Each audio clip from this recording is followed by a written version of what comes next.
to see attendees here, and we are looking forward to getting started. Thank you for being here. If you have a question, feel free to add it to the chat. That'll be seen by our panelists, which include the presenters from today, as well as other members from Accountability for Dearborn, who will be working to find you the answers that you're looking for.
All right, welcome everyone, and thank you so much for being here.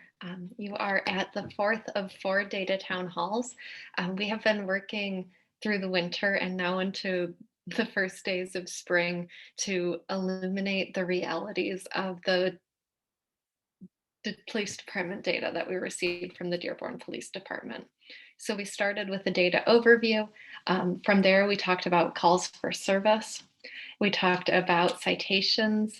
And now today we're talking about arrests. And we're not alone today. We also have partners in this amazing endeavor that we are just so honored to have with us. So this presentation is Accountability for Dearborn, the Carceral State Project, Michigan Liberation, and Justice for Gerard. So let's start by getting to know your speakers. I'll go first. My name is Beth. My pronouns are she, her. I'm with Accountability for Dearborn. And my interest really started in this work of seeking non-police, non-violent responders for situations of mental health crisis. And the more that I came to learn, the more that I came to understand, the more that I realized that systems of policing are not what is going to make our communities safe, that investment in communities and time spent building relationships across communities are really what's going to create resilience in our lives. So I'm a 3rd generation Dearbornite. My roots here go deep, and as a result, so do my expectations for this community and for this community to grow. So welcome, thank you all for being here. And then I will pass it over to Alexandria. Thank you, Beth. I'm Alexandria. I'm with Michigan Liberation as well as Accountability for Dearborn. My pronouns are she and her. And I learned about this work through some election work I was doing last year that had to do with a particular case where Kim Worthy was overseeing, and also speaking out about, the prosecutor election and things like that. Learned more about Dearborn through Accountability for Dearborn's website. A friend referred me to that. And I also live in Dearborn, or not live, but work in Dearborn. And just reading more, and I saw it necessary to get even more involved in this work, and see how we can just change Dearborn to make it better for everyone. And I will turn it over to Ray.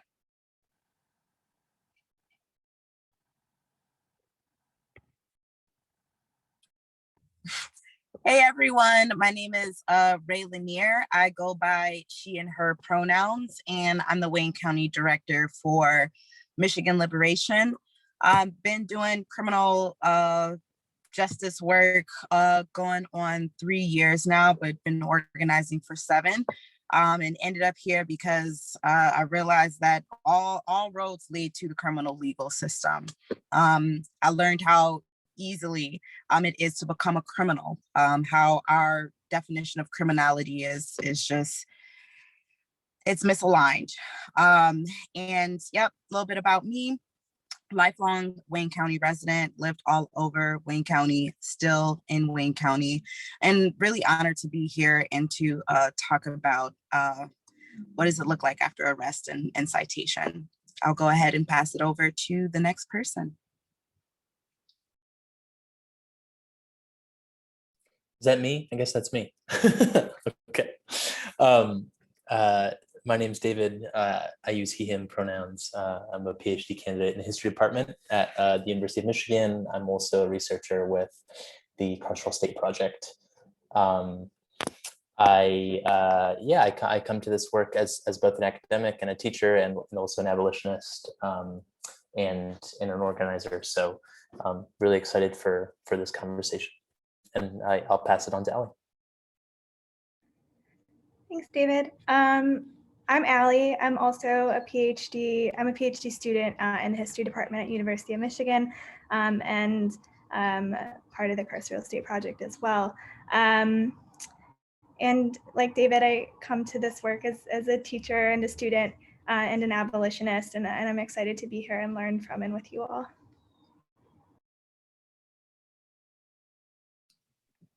Hi, I think I'm next. My name is J Love. My pronouns are she and her, and I'm from the Justice for Gerard movement. This movement was birthed because of the wrongful incarceration of my son, Gerard, who spent 2 years in prison for a crime that he didn't do. And so the movement is not only to bring awareness to the wrongful conviction of Gerard, but also others in the community to educate and to organize around what it means to be wrongfully convicted, how it can happen to anyone at any time, and to my plan is to disrupt the systems and policies and patterns that causes wrongful incarcerations. Thank you. And thank you, Beth and Allie, for inviting me. Thank you all so much for being here. It means so much that we have this variety of experiences and expertise represented in this panel. And I'm just thrilled to learn from each of you. All right, so we're going to start off with some expectations. Those of you who have been to one of our programs before will be familiar with this. For those of you that this is your first time, welcome. We do have some non-negotiables. So these are items that are never up for debate in the spaces that we create with Accountability for Dearborn. First, racism exists. Racism is very real. It informs every aspect of our lives, and we cannot ignore it to make it go away. We have to reckon with the racist realities of our communities, of our work, of our hearts, and we have to actively choose to do that every day. Second, lived experiences are valid. We know that the stories of truth tend to be written by the dominant group. And we know that oftentimes no data will be available or no data will be good enough to prove to someone that someone else's experience is valid. In the spaces that we create here, lived experiences are accepted as knowledge, as information, just as any other type of knowledge can be. Third, we look at impact over intent. While someone's intentions may be good or neutral, or the intentions behind a policy or a choice may be good or neutral, the reality is that we are held accountable for the impact of our actions and the impact of those policies. And that's what we're concerned about. Fourth, the oppressed can be the oppressor. Each of us exist at the intersection of multiple identities. I am a woman, I am white, I am queer, I am many things. And in some of my identities, I am the oppressor, or I'm aligned with the oppressor. In some of my identities, I'm the oppressed, and we are each that same way. And we need to understand that we live at that intersection, and that we have responsibility for both challenging oppression and for not perpetrating oppression. And then social barriers are human made. The ability to participate in society is determined not by an individual, but by the barriers that we create as a society. And it is on each of us to deconstruct those barriers. And then finally, we reject the racist explanation that racially disparate outcomes are the natural result of fair practices. We're going to be talking a lot about racially disparate outcomes in this presentation. And we have consciously chosen to reject the explanation that, well, the police are being fair, so clearly it's something else that's going on. We reject that explanation, so we have to seek out the truth from there. Okay. We also want to hold space for lives that have been stolen in Dearborn by law enforcement. Janet Wilson was murdered by Dearborn police in 2016. Kevin Matthews was murdered by Dearborn police in 2015. Ernest Griglin was murdered by Dearborn and Allen Park police in 2008. And Frederick Finley was murdered by private security at Fairlane Mall in the year 2000. We continue to say their names because they continue to be a part of our community's story and a part of our community, and we honor them.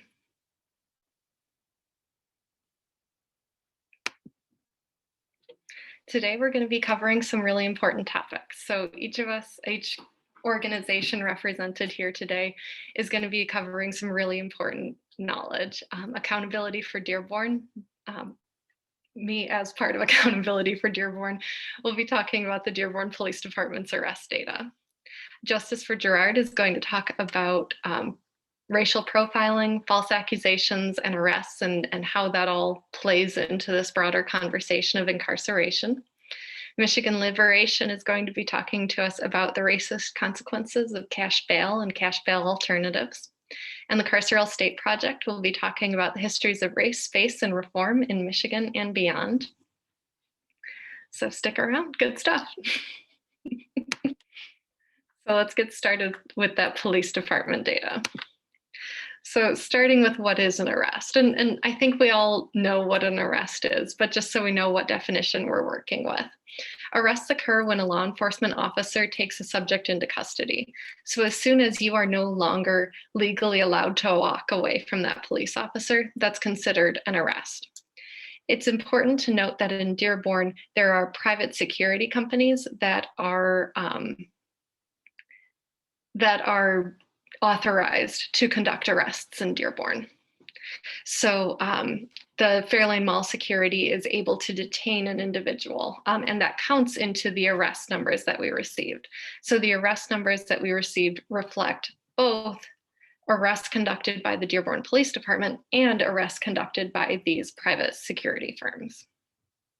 The data that we received covered the years 2009 to 2020, over 70,000 arrests total. They were broken down by the reason for arrest and the race and sex of the individual who was arrested. The insights that we can get from this are what types of arrests are being conducted, who is being arrested, and we can even see trends over time. All data has limitations. These are no exception. So the data that's represented here are not crimes, and I want to make that really clear. The data that's represented are arrests. We don't actually have any way to record what crimes occur or who engages in illegal activities in our community. It's not like there's an app that like we all, every time that we break a law, we hit a tally on, and then that information gets sent over to the FBI. And so when we see things like the FBI reporting crime rates in a community, in fact, the FBI is reporting numbers of arrests in that community. Those don't represent convictions. Those don't represent if somebody is let go the next day. it is simply a count of arrests. And these numbers can be impacted really easily by false accusations, which Jayla will be talking a little bit more in detail about, and also by non-report. Not every time that a law is broken does it get reported. Also, our data are limited by the absence of ethnicity categories. So we do have race categories, we have sex categories, we do not have ethnicity categories. And this is very relevant in Dearborn, where estimates state that anywhere from 30 to 60% of our population is Arab American. And non-Black Arab Americans show up in the data as white, as do non-Black Latinx folks. And so when you're seeing these numbers where white people are underrepresented in the data, keep in mind that that also means that that number includes Arab Americans and Latinx people. So those numbers are even as low as they are, they're still inflated. Also, incomplete categories that just don't give us a lot of information. So by and large, the biggest reason listed for arrest was simply the word warrants. This doesn't describe the reason that the officer found out that somebody had a warrant out for their arrest. Was it that the officer was sent to that individual's house? Was it that the officer ran that person's plates and found out about the warrants? Honestly, we don't have that information. We also don't know what the warrants were for.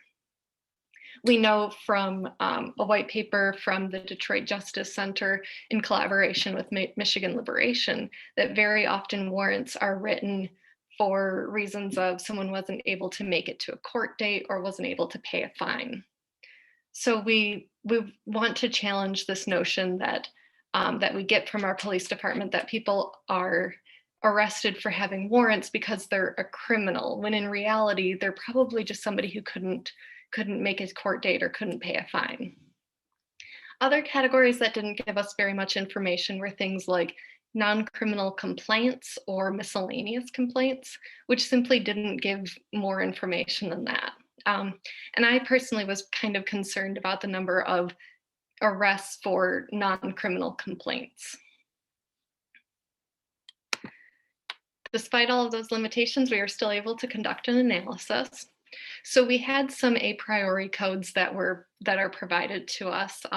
Crimes are organized into types of crimes already. So we have violent crime, we have nonviolent property crime, white collar crime, organized crime, and consensual or victimless crime. For our analysis, we added another category for traffic crime. Because we had so many items that were simply traffic offenses.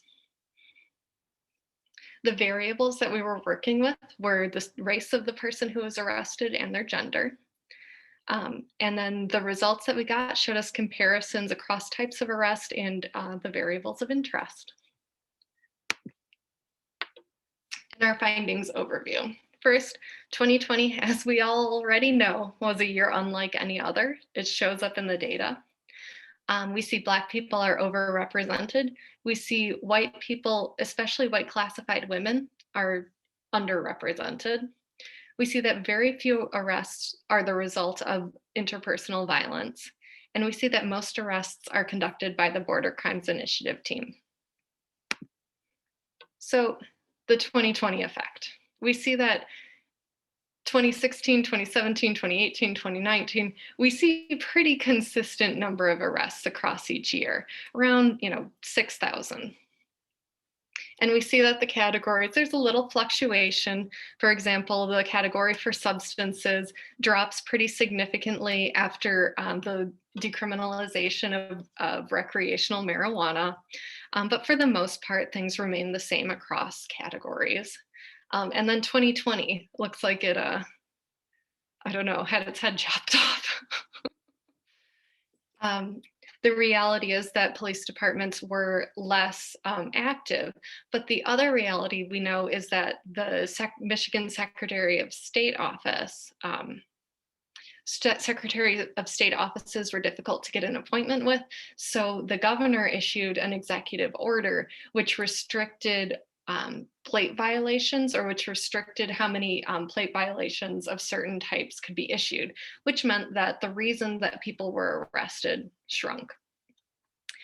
You'll notice that the number of violent crimes remains pretty much, or number of arrests for reasons of violence remains pretty much the same. That's that pink one, second from the top. That number remains pretty much the same across the years. But one thing that we've noticed that the police department is saying is that the percentage of violent crimes has gone up. Well, but not the number. When everything else shrinks, like, yes, it does create a larger percentage. So we see 2020 is in fact different than all the others, which does change how our analysis goes. Next up, we see that Black people are overrepresented. So Dearborn is less than 4% Black. Now, I know that one thing that always gets brought up is the fact that we neighbor and we border majority Black communities. And yes, Inkster is close by, and yes, we do share a significant border with Detroit. The reality is we also share most of our borders with majority white and majority white classified communities. And our region itself is about 22% Black. So in that context, in a context where we share most of our borders with majority white communities, in a context where our region is 22% Black, it seems pretty unrealistic to expect that Dearborn goes from less than 4% Black to majority Black during the day. However, our arrest numbers show that more than half the people arrested in Dearborn are Black. Over that 11-year span, 54% of people arrested in Dearborn were Black. And that cannot be explained by who is visiting in Dearborn. It's who is being targeted in Dearborn. The other side of that coin is that white classified women are significantly underrepresented. White classified women make up about 45% of Dearborn's residential population, yet we are never more than 10% of arrests. And this is where we start to see how how an officer's bias comes into play. The reality is that we are predisposed, the messaging that we receive from our communities and media and everything around us tells us to expect Black people to be more criminal or more violent, and to expect white women to be more innocent. And we see that playing out. Because what's happening is Black people are being arrested, and white women who are engaging in the same things as anybody else are being let go. You know, I think about the talk. I think about how Black parents have the talk with their children and talk to them about, you know, how to engage with a police officer in a way that you'll survive the encounter. And then I think about the talk that my parents had with me, where I was taught, you know, cry, maybe be a little flirtatious, basically really play up your white femininity, because that's going to get you out of that interaction without a citation. Because I have the benefit of being able to confirm that police officer's bias, that pre-existing bias, that officer sees me as innocent, and I just need to play that up. Whereas a Black person in my same situation has to avoid confirming that police officer's bias. And it is always easier to confirm someone's bias than it is to disrupt someone's bias.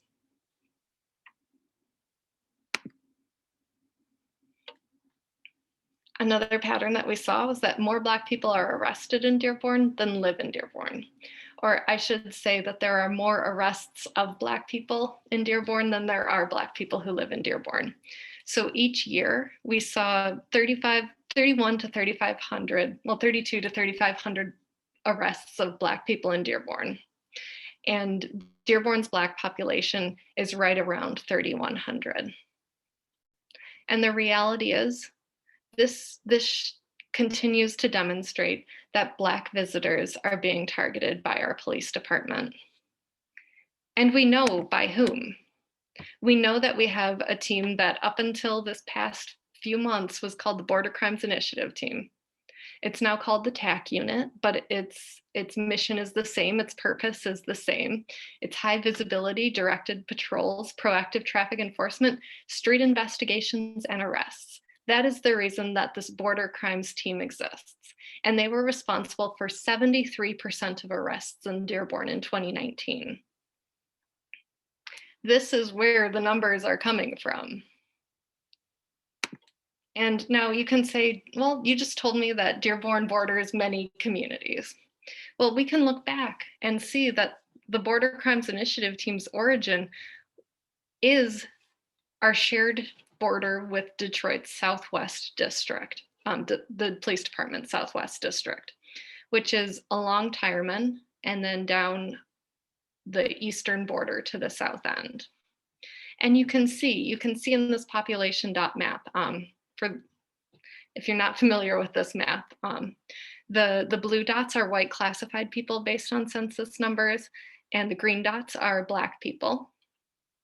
The orange dots are non-Black Hispanic people. And you can see this northern border along Tireman, where we know from anecdotes that the police department hang out and sit and wait to pull people over just as soon as they come over from Detroit. We see that incredibly crisp line between Dearborn and Detroit. We see the results of historic redlining, and we see the results of current policing practices laid bare in this map.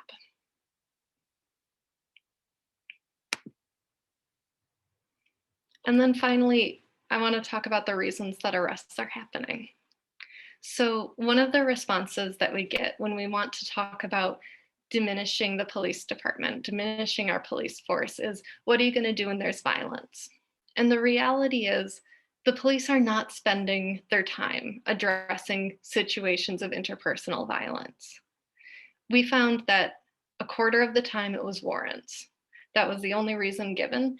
And again, from Detroit Justice Center's work, Michigan Liberation's work, we know that warrants are being given because someone couldn't make a court date or couldn't pay a fine.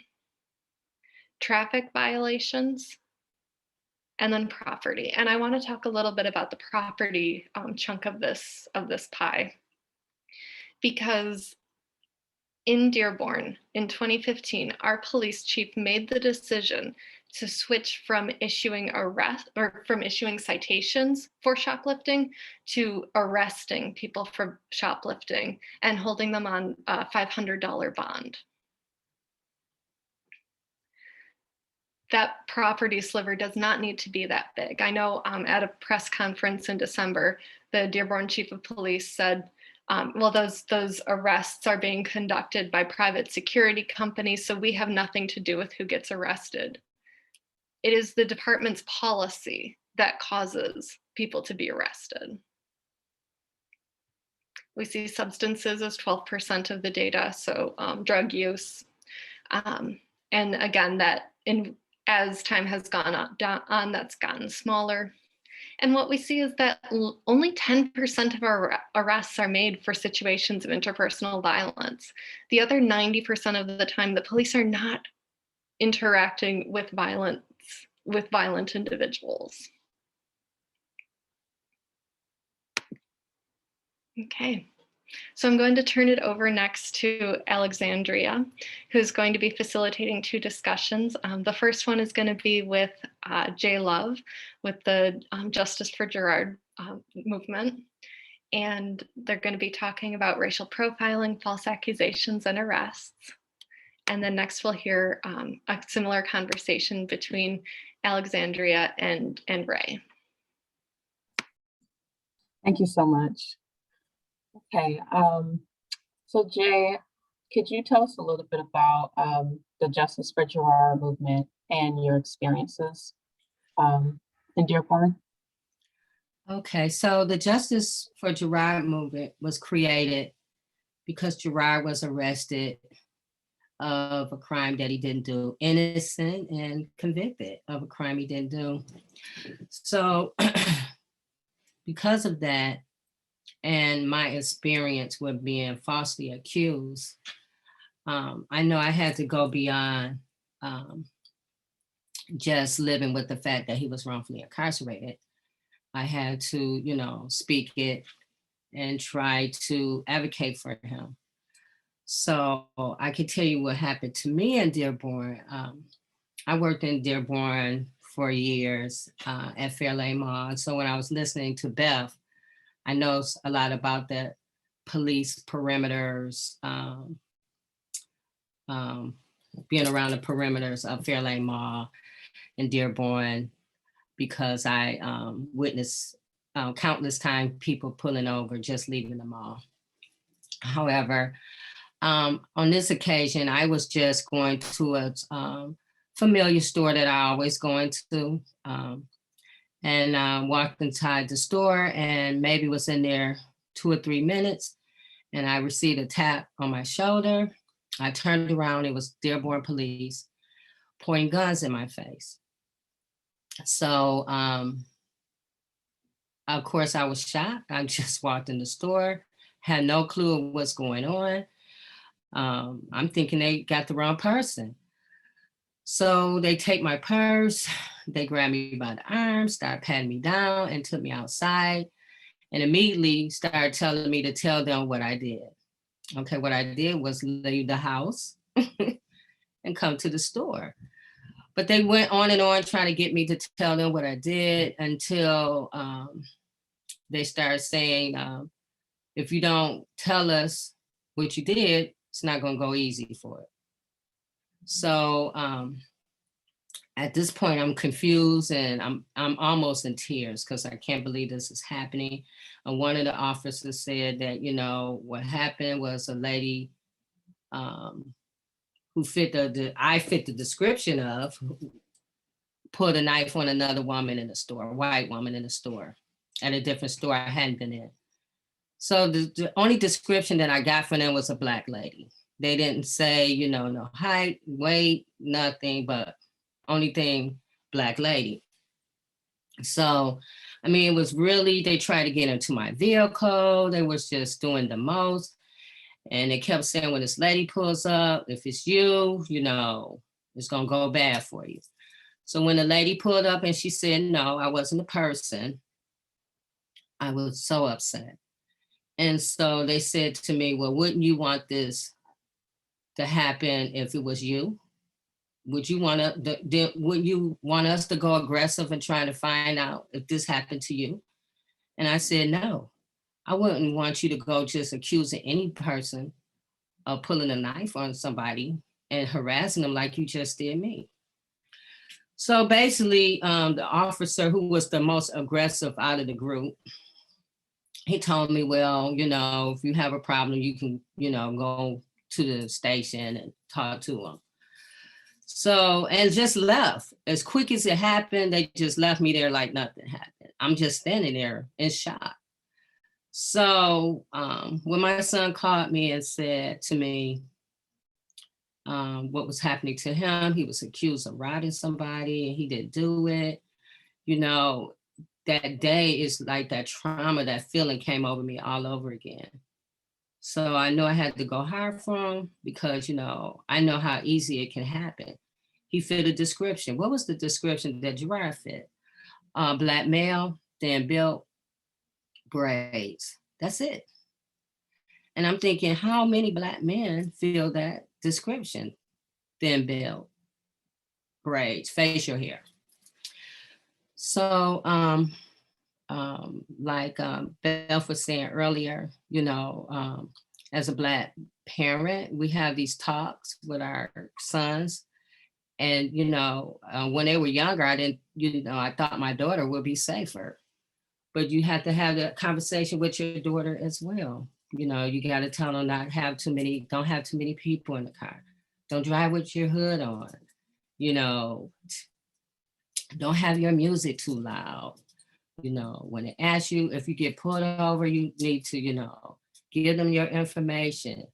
Don't, make sudden move. These are the conversations you have to have, which is so unreal. But in order to survive the encounter, and if you survive the encounter, you may be wrongfully convicted of something you didn't do.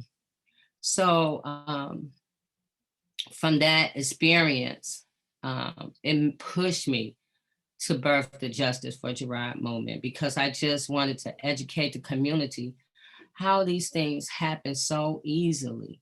You know, how you can just be picked out of a crowd and someone accuse you of pulling a knife on a white woman, or robbing somebody 3 days before. Not today, but 3 days ago, somebody was robbed and you just happened to be walking to the store and now you are the perpetrator. So that's that. Thank you so much for sharing your experience, first and foremost. Your experiences are valid and that should not have happened to you. It's a little lost for words, just nobody should have to go through that, experience that. And that talk is very real, that Black parents have to have, Black people have to have. I can't count the amount of times my mom has told my brothers not to have anything on their head, driving, to comply and things like that, because of being in fear, and which makes me the same way. Right. Seeing what constantly happens, you feel guilty. And you also have They to make tell you them guilty. yeah, you can't be in certain areas. I stay out of Livonia, stay out of Dearborn. And it's where can you go? You have to tell your kids, there's just certain areas you shouldn't be in. And even after, this encounter happened with me and I reported the officer and the event that happened, because I didn't get arrested, there was no recourse for me. The chief at the time said, hey, we can give him a day off, and that was it. There was nothing else I could do, but the trauma from that, it lives all the time. If there's some police riding behind you, how they ride behind you and run your plates, you get that feeling all over again. I lived with that feeling the whole 2 years Gerard was incarcerated, because, he's sick. None of that came up about his health or, who he really was. All they was worried about is he just fit this description. And, once they get their tunnel vision, those biases sink in, that's it. They're going to focus on you and they're going to make that case about you, regardless of, if it was you or not. That's it. So it's very real.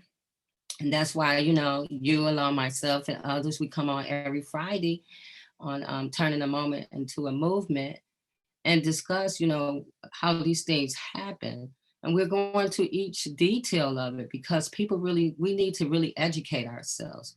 We live in our bubble until something happens to us, but we have to be more proactive instead of reactive.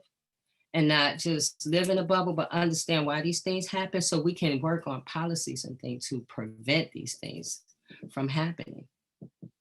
I 100% agree. And just going back to what you said about the solution, or what they said to what happened to you, was give them a day off, or that is absolutely crazy. And what's even worse is, I've heard the police chief, Chief Haddad in Dearborn, I've heard him say now, in terms of disciplining an officer, we can suspend them, or we can give them more training. That is the extent I've heard. I've never heard anything outside of that. And right. it shows a lot hasn't changed. Right. So you get a day off or some more training, and I get to live with this trauma, So is that fair? Is that the balance of the scale?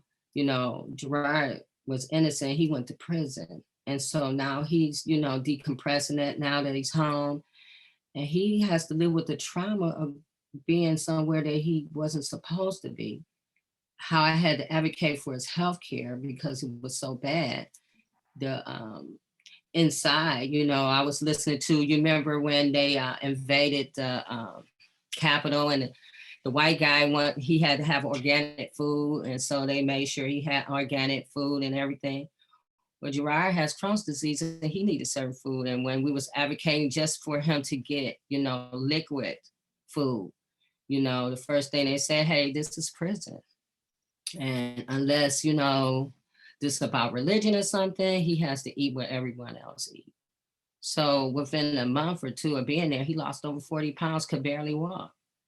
So these are the things where you show the disparities of Blacks people and the how they're facing the criminal justice system and what goes on with them.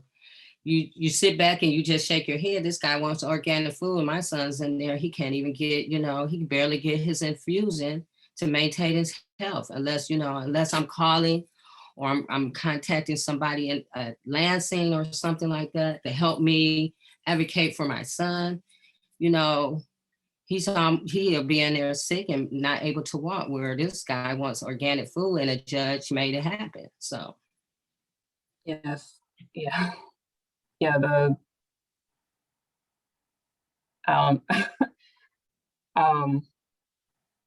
it's just so clear that the system was never set up for us to win. And they, you're labeled criminal. Once you're labeled criminal, you're no longer important, you're no longer human. That is it. And that is exactly what I'm hearing through your experiences and so many experiences I hear. And with Gerard, it's like once we incarcerate you, but this is you being signed up for a death sentence. That's what it is. We're not protecting you from COVID. You're signed up for a death sentence, which is really, really, really cool. I guess from here, do you have any closing remarks you wanted to leave, or just other things you wanted to share, how people can support you in your work with the movement? Well, I just want to touch on the COVID part you mentioned, because Gerard, he ended up getting COVID, because of his health condition. It made him vulnerable for COVID. It was so interesting. Gerard called me on March the 8th and said, Ma, I think there's COVID in here. And I said, oh my God. So I called Lansing like, hey, because I was already in touch with the ombudsman, because we was advocating for Gerard to get health care from day one when they lost his medical records as soon as he got there. But March the 9th, they said, no, it's no COVID. March the 10th, there's COVID. So, this has been a journey. But if you want to join the movement or watch Turning a Moment into a Movement, we're on Facebook on the Justice for Gerard movement page, and that Gerard is spelled with a G. And we're on YouTube as well. We're on Instagram, we're on Twitter. And there's a petition that we have, because we're still fighting. He's adamant about clearing his name. So I'm adamant, he's adamant, and I'm adamant. So we're still in the working on the appeals process, but you can sign up. There's a petition. It's at www.change.org/justice4Gerard. Share the petition. The story is there about the experience that he was in, that he went through. And on Fridays at 6 p.m., join us for Turning a Moment into a Movement. We had Allie there, and Trisha Duckworth, Attorney Hugo Mack, Edward Sanders, who was a juvenile lifer, and now he's out here. He's doing work out here, a lot of good work. He's a social worker and paralegal. And we have Reverend Tia Taylor. And we just talk about, wrongful convictions. And we had Beth on there this week, and we were talking about confirmation biases. So we're really trying to get this word out and educate our community, because it's very important. There's so many people that are wrongfully convicted, and there's some that never will ever, their wrongful conviction will never be discovered because of plea deals and the plea deal trap. And that's we did we did a week on that when we talked about the plea deal trap. And so many people, young, old, they take these plea deals because they don't want to stay there, and they can be wrongfully convicted. But once you take a plea deal, you know, you can't change it. So I just want to thank you guys for allowing me to speak and give this information. And thank you so much. Thank you so much, Jay. Really appreciate you sharing things. Yes, and definitely check out her work. Check out the Justice for Gerard movement, get involved for sure. For the next part of our program, we're going to hear from Ray Lanier from Michigan Liberation about the cash bail system.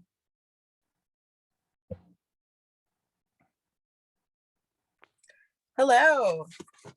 Hey, how's it going? It is going. Yes. For the viewers, could you give a description of how the cash bail system works? Yeah.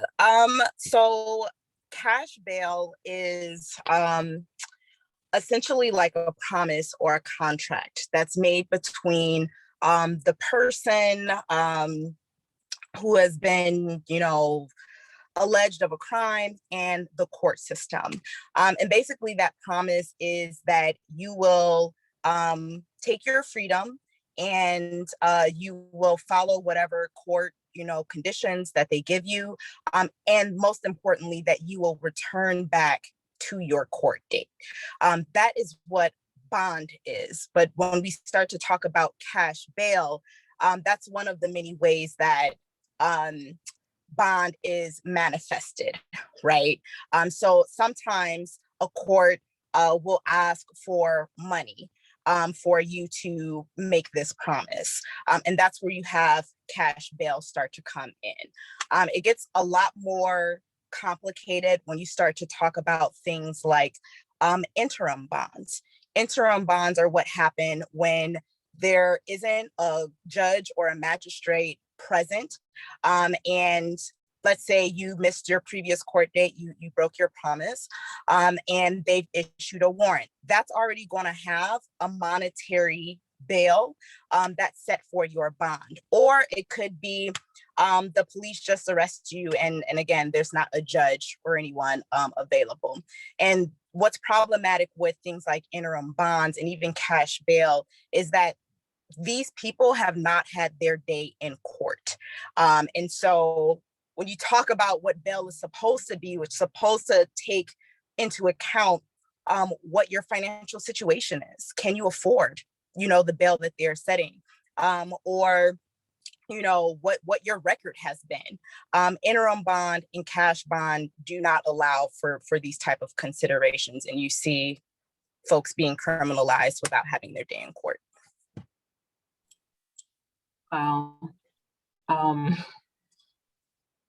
Yes, a lot. I couldn't imagine like being in that process, and because it's just not set up fairly for the individual. Like it's obviously benefiting those who make more money. You know, those that are the upper class. But in terms of the origins of cash bail, could you talk about how it was created, how it got started? Yeah. Yeah, I'm gonna try not, I can preach about these things forever. But when we start to talk about the origins of policing and court systems, these things were to protect property. And as we all know, Black folks particularly were considered property back in the day. And so police were created out of slave patrols to hunt down these people, this property. And then things got complicated when we eliminated slavery, right?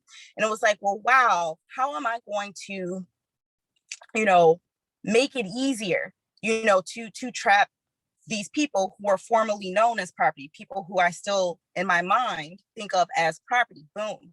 You have cash bail, not necessarily the idea of bond, right? Because bond is supposed to be like, well, what's a reasonable compromise that us as the court and you as the accused can make, right?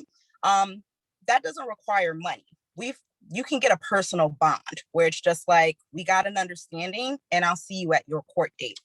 But when you start to make laws that criminalize folks, that make it impossible for them to be able to afford rent, water, childcare, then bond, you're not going to be able to pay it.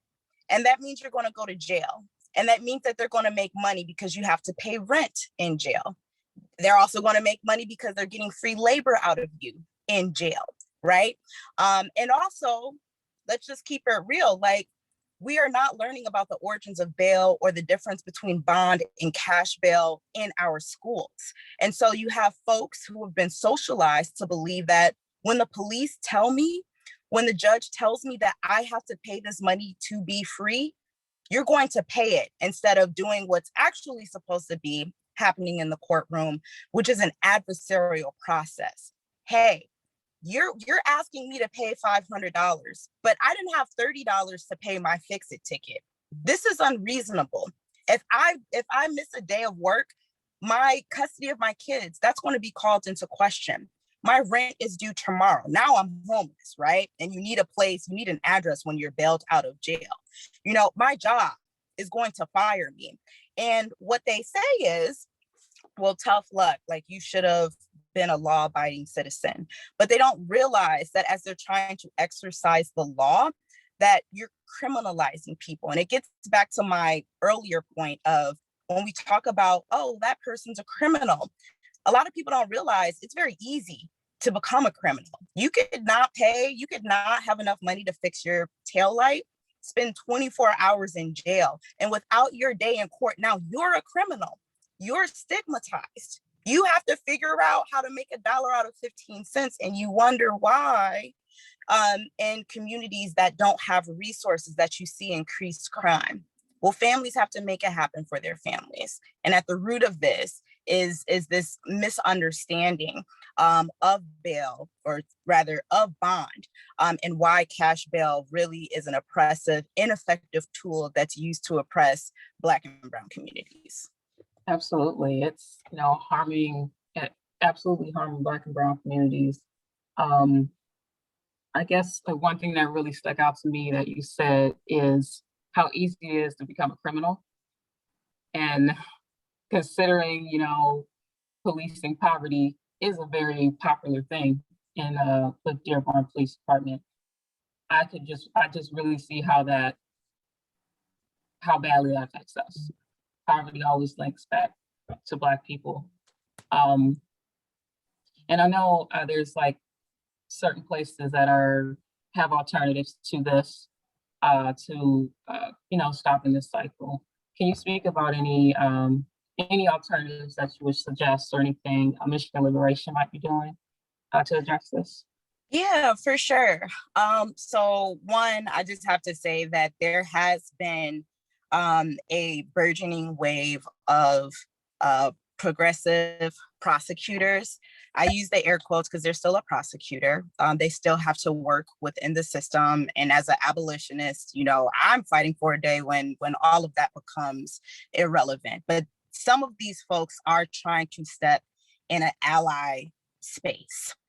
You have progressive prosecutors in Philly. You have progressive prosecutors in Colorado who, as prosecutors, have the decision to decide what they prioritize. And these places have made the decision to not ask for cash bail, because that is what a prosecutor can do, is to say that I don't require money.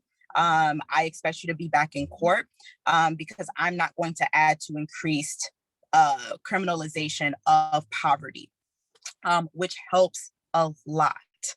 And then right within our own backyard, we have Ellie Savage and we have Victoria Burton Harris, both who ran on progressive platforms last year.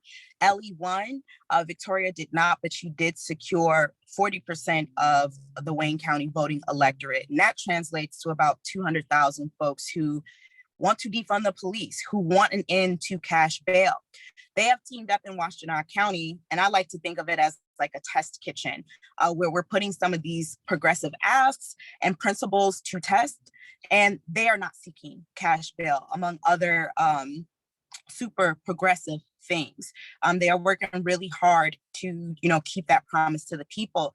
But I think outside of like electing, progressive prosecutors, things that could happen policy-wise is, making sure that we aren't issuing bench warrants for folks who have not come to court, especially for traffic infractions. We'll keep it there, because a lot of these folks who end up arrested, it's for misdemeanor traffic offenses, and they have a slow, steady decline into a higher increased criminal activity.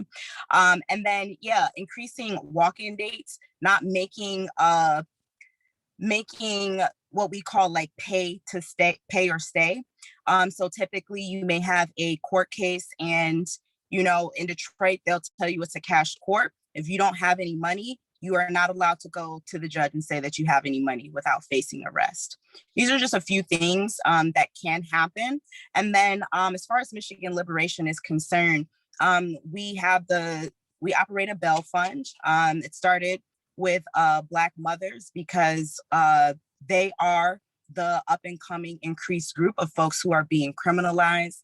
And we're also bailing out folks through a COVID rapid release bailout. Those things are actually kicking back off for the 2021 organizing cycle next week. So please feel free, to go on our Facebook page, Twitter, all of our social media platforms.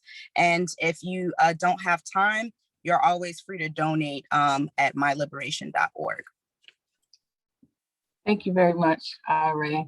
I remember, I know with the cash bail, even, after bailing people out, they needed additional support, even beyond that, which just speaks to, how once you're in the system, they want to keep you there. And once you're labeled a criminal, there's no way to get out of that. And I really want us to get away from that, this pattern. From here, is there any last words you wanted to leave us with, or any upcoming events that you wanted to plug or anything like that? Yeah, I would just say, check out our Facebook, check out our Twitter. Those have the most up-to-date events. In addition to this panel, we had co-sponsored a action in Lansing. There's an action on the West Side. Things are just constantly moving. And it's important that we interact with as many directly impacted people as possible. None of this comes from the staff of Michigan Liberation. We truly believe that people who are closest to the problems are closest to the solutions, but furthest away from resources and power. And so we need all of us to come together. I do believe, as an abolitionist, we will get to a point where we can defund the police, where we can end cash bail. And I just want folks to know that, these are not super radical, incendiary ideas. When we say things like defund the police, we just mean that you have more and more money and you're not increasing safety. When we say end cash bail, we're saying that that's not increasing community safety, that you're actually criminalizing poverty, and that none of this is going to victims, right? Because we know that communities that have the most resources actually rely on the police the least. So check us out, continue to come to these town halls that you guys are plugging, and organize. Thank you so much.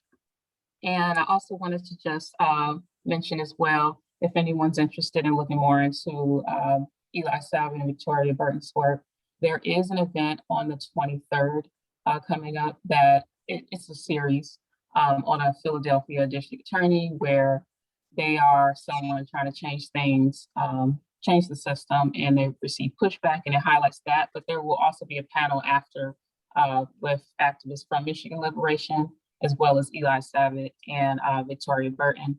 And that'll be on the 23rd of this year. You can find it on Michigan Liberation's page. Thank you very much. Thank you. All right, thank you all so much. And next up we have the Carceral State Project to give us some historic context. So I'm going to end my screen share. Oh, maybe.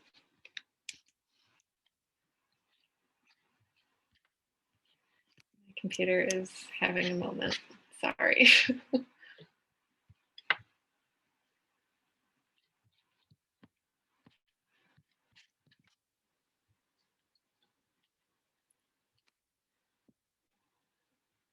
There we go. Okay.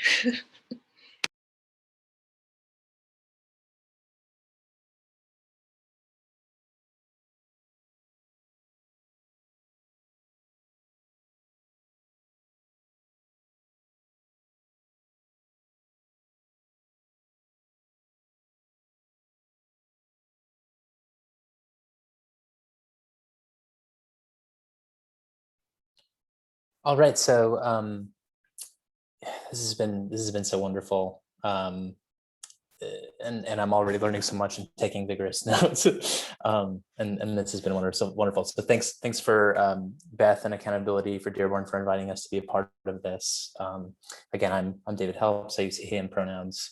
I'm at the Carceral State Project and the University of Michigan, together with Allie Goodman, and she'll take the lead on the first several slides. We're going to talk about the histories of Southeastern Michigan as it pertains to race and policing, and also about what we see as sort of the paths to abolition, and what abolition most definitely is not, which is what a lot of the reforms that we see in the history of Southeastern Michigan are.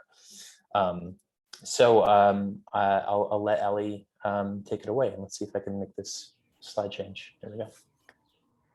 Thanks, David. Hi, again, I'm Allie. I work with the Carceral State Projects, and I use she, her pronouns.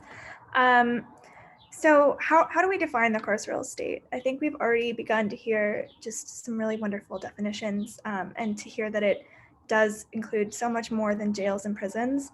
And it does include the physical structures that, we sort of think of when we think of the carceral state, but it is just so much more than that. So we think of mass incarceration as an expression of a series of interconnected ideologies that form the carceral state.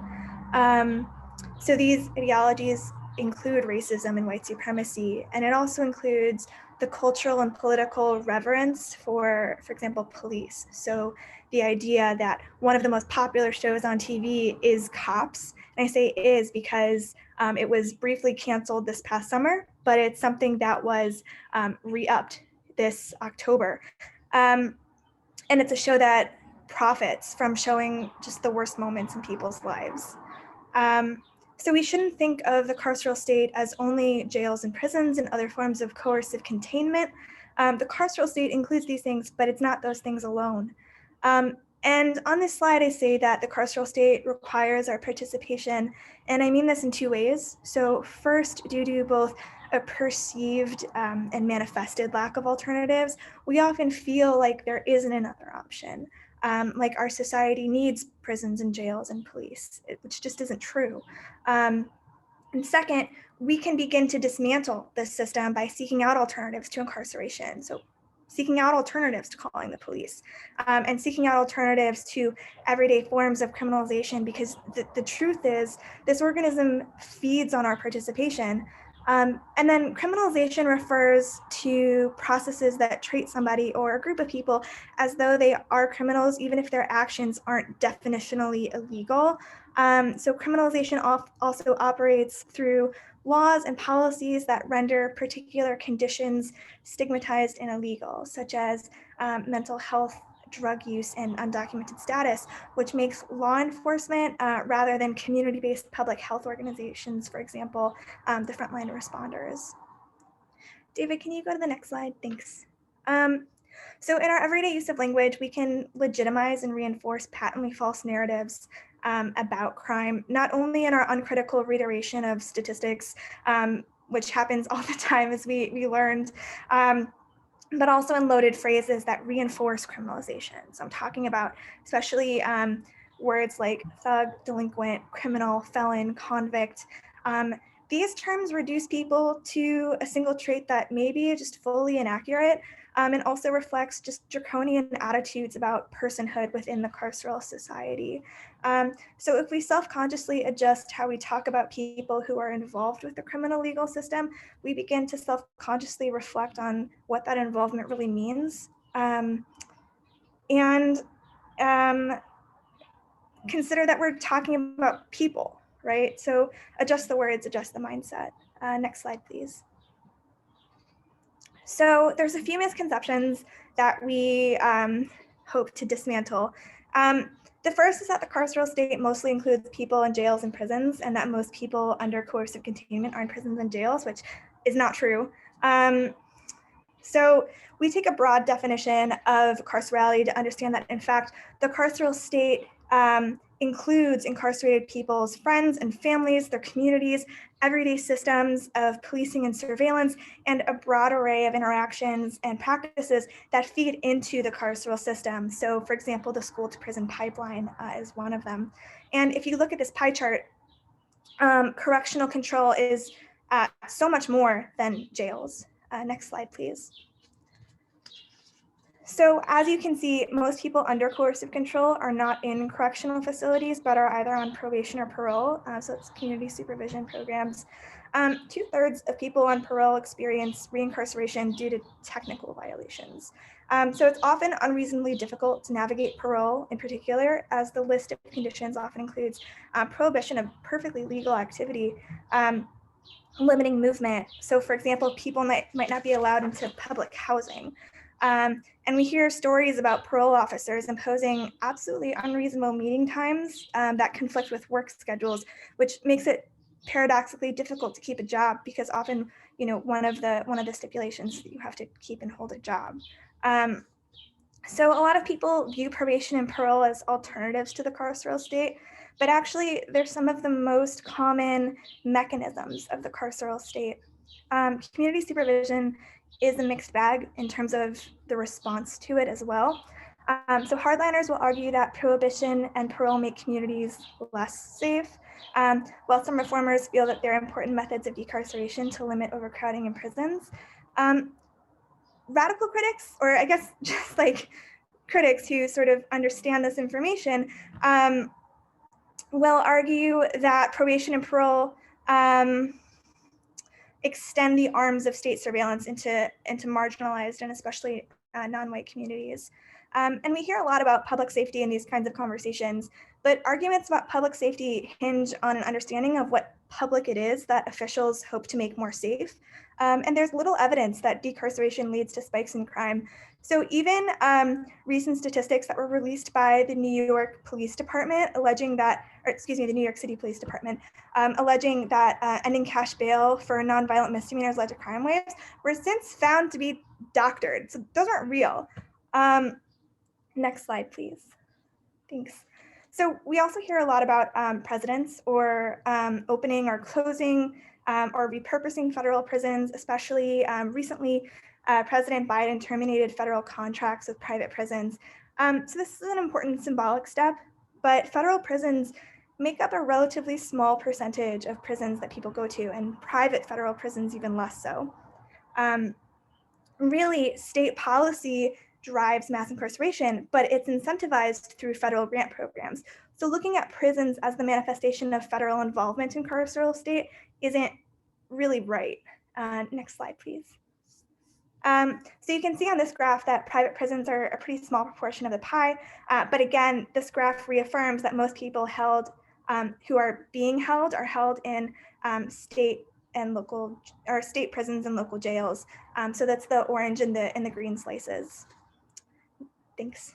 So another myth is that the carceral state started in the Nixon era. To look at this graph, right, like that looks true. But it's really only one way to look at coercive containment. One of the things that we show through our research is that graphs like this are really only one piece of just a much larger puzzle. But looking at only one piece can create myths that make it really difficult to dismantle the carceral state because narratives feed policy. Next slide. So It's important to understand the relationship between the state and the asylum during the early to mid 1900s.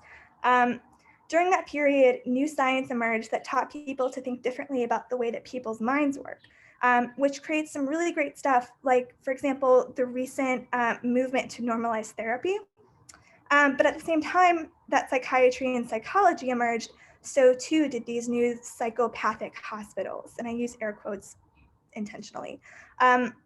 Historians point out that this new hospital provided an opportunity for social scientists to extend their cultural influence, creating a scientific normal that looked white, Protestant, and middle class, which many people at the time found difficult to refute because, after all, that's science. Well, it's racial science. The reach of mental health workers to define normal and transgressive extended beyond the walls of the jurisdictional confines of hospitals, and created a wave of coercive containment that relied on mental hospitals rather than prisons or jails.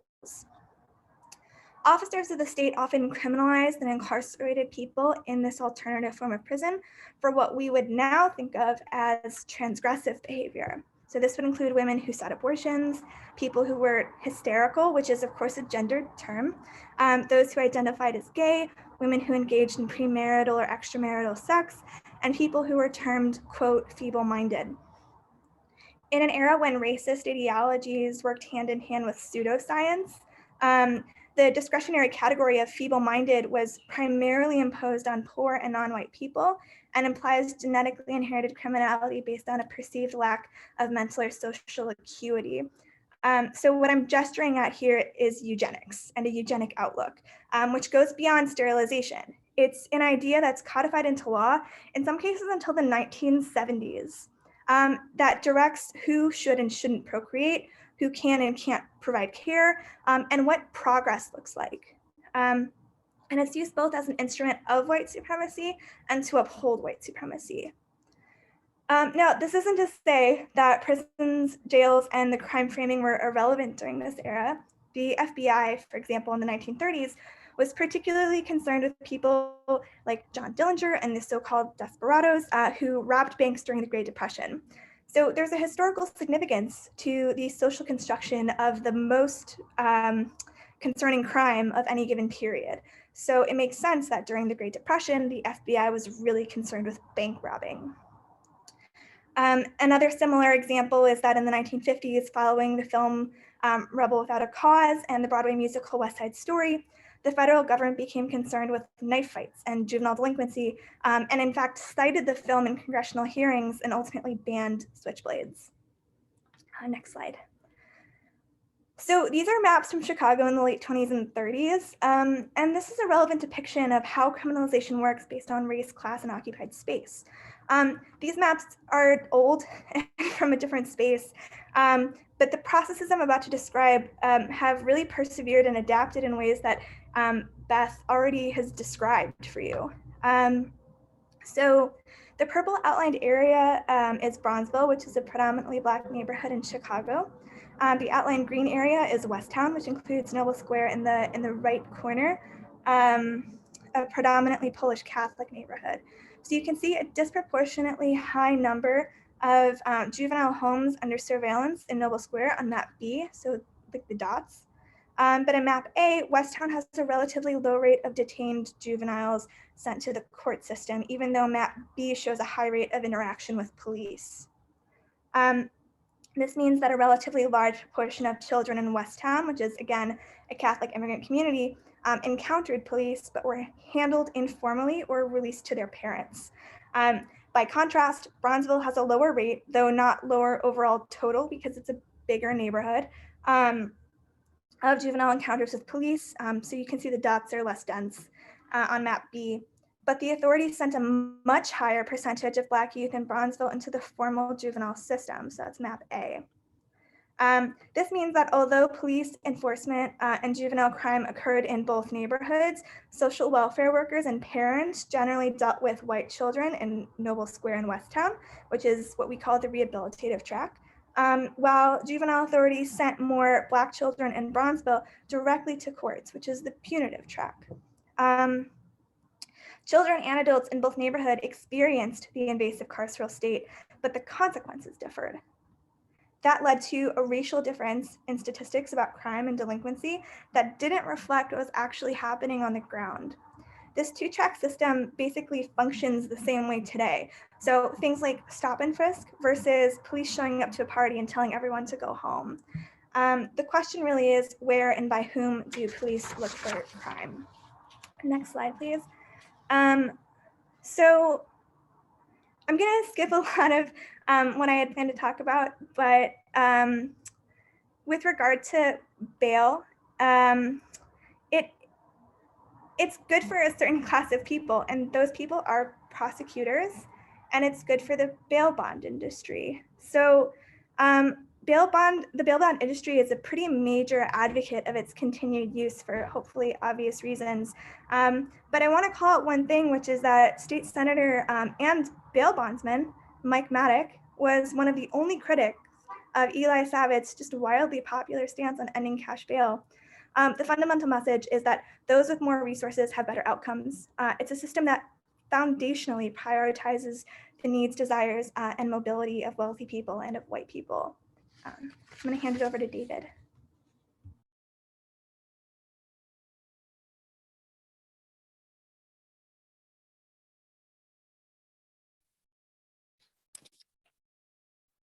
Okay, wonderful. Thanks so much, Ali, for that. And I know we know that that's a lot of information. Ali covered a lot of historical ground there. We're going to talk, or I'm going to talk a little bit now about what this looks like in Dearborn and in Detroit. So Ali's talked about the carceral state, and now we're going to sort of dive down into what that looks like in these communities specifically. So residential segregation in Michigan is not accidental. It's been made and remade by design. In the early 20th century, when Black people and families made their way north to cities like Detroit during the Great Migration, homeowners in the real estate industry excluded them from the most desirable places to live. Among the techniques that they used were housing covenants, and this is one that you can find on Accountability for Dearborn's website. It's a Dearborn housing covenant. And this would be written into a deed of a specific home, or even into the rules governing entire neighborhoods that were set by homeowner associations. So these prohibited property from being sold to members of specific racial or ethnic groups, most often Black people, Black families, but sometimes also Jewish people, and also what at the time was referred to as Assyrians. You sometimes see references in these deeds to Assyrians, and that was understood to mean people of Middle Eastern and North African descent. Sometimes also Greek people. In covenants like this one, you can see on the website, this just says limited to people of the Caucasian or white race. So few Michiganders today, I would reckon, would think of these racial covenants as being morally acceptable. And indeed, in 1948, the US Supreme Court held that these were unenforceable, that these were not something that the police and the courts could uphold, in a case called Shelley v. Kramer. But by the time that court case came out in 1948, racial covenants were already becoming less important to enforcing and maintaining segregation. Different types of practices emerged in the 1930s and are more relevant today that accomplish very much the same ends while being less explicitly about race in some cases. One of those practices was the practice of redlining, which I think Ali and Beth have both mentioned, in which the Federal Housing Administration and other federal agencies systematically discriminated against people of color, in particular Black people, and in other parts of the country, Latinx people. These residential security maps gave neighborhoods ratings, which would then guide the federal government's policy on where you could or could not get an insurance policy for your mortgage. The leading factor in determining these ratings was race and the demographics of an area. So only white neighborhoods that were not experiencing a, quote, infiltration of undesirable races were considered to be a sound investment to the federal government.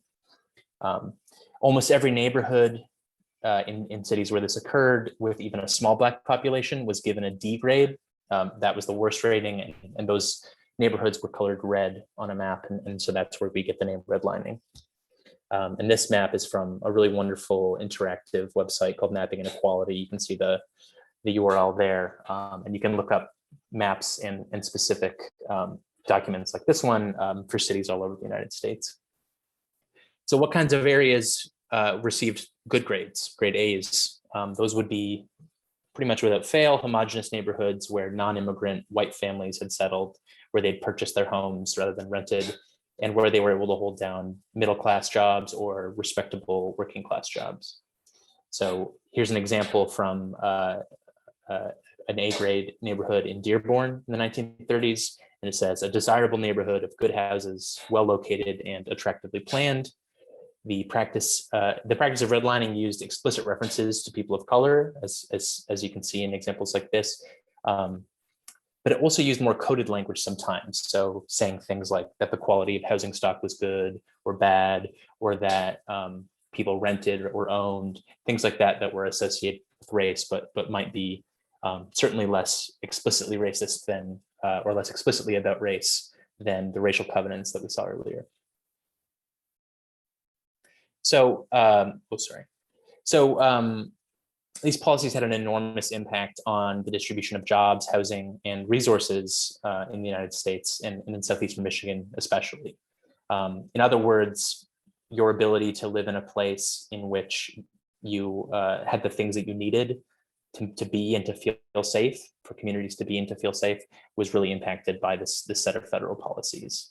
So on one hand, hundreds of thousands of white families with a decent income were able to build or buy a new home that they could never have afforded without a government-backed mortgage.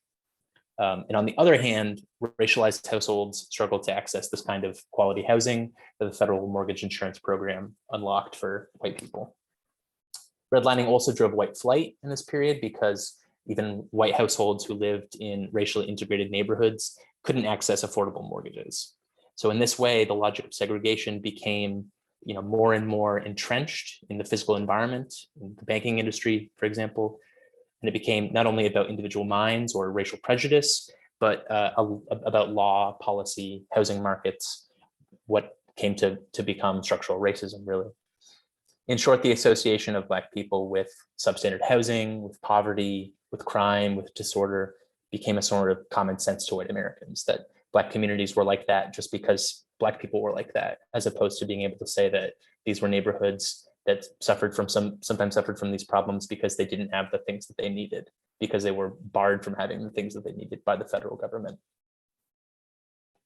So this has obviously local characteristics and local factors. One of those being that Dearborn for a long time was overseen by this mayor that will be familiar to lots of people, I'm sure, Orville Orby Hubbard. He was the mayor from 1942 to 1978. He was a pretty open segregationist, I think you could say. He made keeping Dearborn white a key part of his tenure as the mayor, and he was more than happy to stoke fears among his white residents about so-called Black criminals, Black infiltrators, and ran Dearborn like a suburban sundown town. His slogan, of course, was "Keep Dearborn clean," and here it wouldn't be hard for us to imagine how people understood that to mean keep Dearborn white. And we can see here, again, this is in both cases, both of these maps are decades after racial covenants became unenforceable, according to the Supreme Court, decades after the start of the civil rights movement, and still segregation in Dearborn and Detroit is very much still alive and well. So what do police have to do with this, right? I've shown you a bunch of maps of places and people on maps. What do police have to do with this? Well, police, as we've heard from different presentations today, uphold and maintain racism, uphold and maintain segregation, and at base, policing is the exercise of keeping certain people out of certain places, maintaining that spatial status quo. So by the 1960s, the inequality between cities and suburbs, between white neighborhoods and racialized neighborhoods was really impossible to ignore. The neighborhoods where most Black and brown people could find housing suffered from a shortage of jobs, suffered from underfunded schools, and often from environmental hazards like industrial pollution. In 1964, President Lyndon Johnson declared a national war on poverty that would bring jobs and investment to inner city communities, and was also intended to empower local organizations to decide how some of these funds would be spent. So would they be spent on medical clinics, on youth delinquency programs, on free schooling, all sorts of different initiatives. Beginning in 1964, at the same time, a series of urban rebellions across the United States, often triggered by instances of police violence, showed both the urgent need for these forms of federal support, but also convinced the Johnson administration, or the Johnson administration became convinced of the need to increase federal involvement in law enforcement to prevent and be able to respond to these urban rebellions that happened, of course, in Detroit, but in cities all across the United States. Johnson declared a war on crime alongside his war on poverty, and created the Law Enforcement Assistance Administration to funnel money toward local police, to improve training, to hire more officers, and to purchase more military-like technologies. In the case of Detroit's uprising, President Johnson deployed the National Guard, including tanks and snipers, to regain control of the city, regain control of the 12th Street area, as he would have said.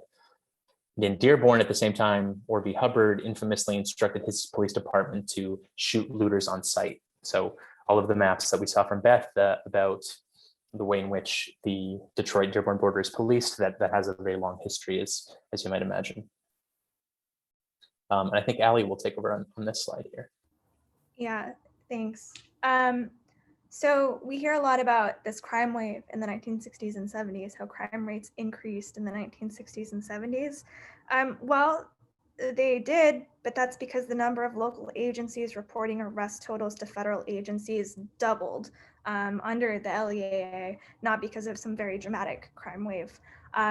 State and local governments across the United States have used statistics like this as evidence of massive epidemics that demand increased police militarization, which then leads to increased criminalization and higher arrest rates, higher arrest totals, in this self-reinforcing cycle. So Elizabeth Hinton explains, and this graph is from her really excellent book, From the War on Poverty to the War on Crime, that Johnson's war on crime culminated in the Safe Streets Act of 1968, which gave local governments federal grants for increased police militarization and surveillance technology. So President Nixon continued the war on crime, though he replaced rehabilitative rhetoric with just explicitly punitive language when talking about problems in urban non-white areas. And as you can see here, the crime rate looks a lot like it's going up. But actually what's happening is that reporting is going up. So this is another reason why looking at crime rates leads to just like a pretty inaccurate understanding of where and when crime happens. And just like for some further evidence, we just think of Al Capone. He's a person who was ultimately arrested and he was convicted of tax evasion, right? So his harm wouldn't be on a graph like this, even though we're all well aware of it. So just to make the argument about police funding more plain, you're given a certain amount of money to do business. You have to use it all, even if the surplus is unnecessary, so that when next year comes around, you don't get less, just in case that surplus would be necessary in a following year. So that's how police militarization happens. They're incentivized to use every ounce of funding and more. And a similar process happens with arrests. As police officers arrest more people, they can make a justifiable claim for the need for more upgraded military equipment and funding. So Nixon also ordered the Justice Department to create the long-range master plan to dramatically expand the capacity of the federal prison system and to fund more prisons at the state level.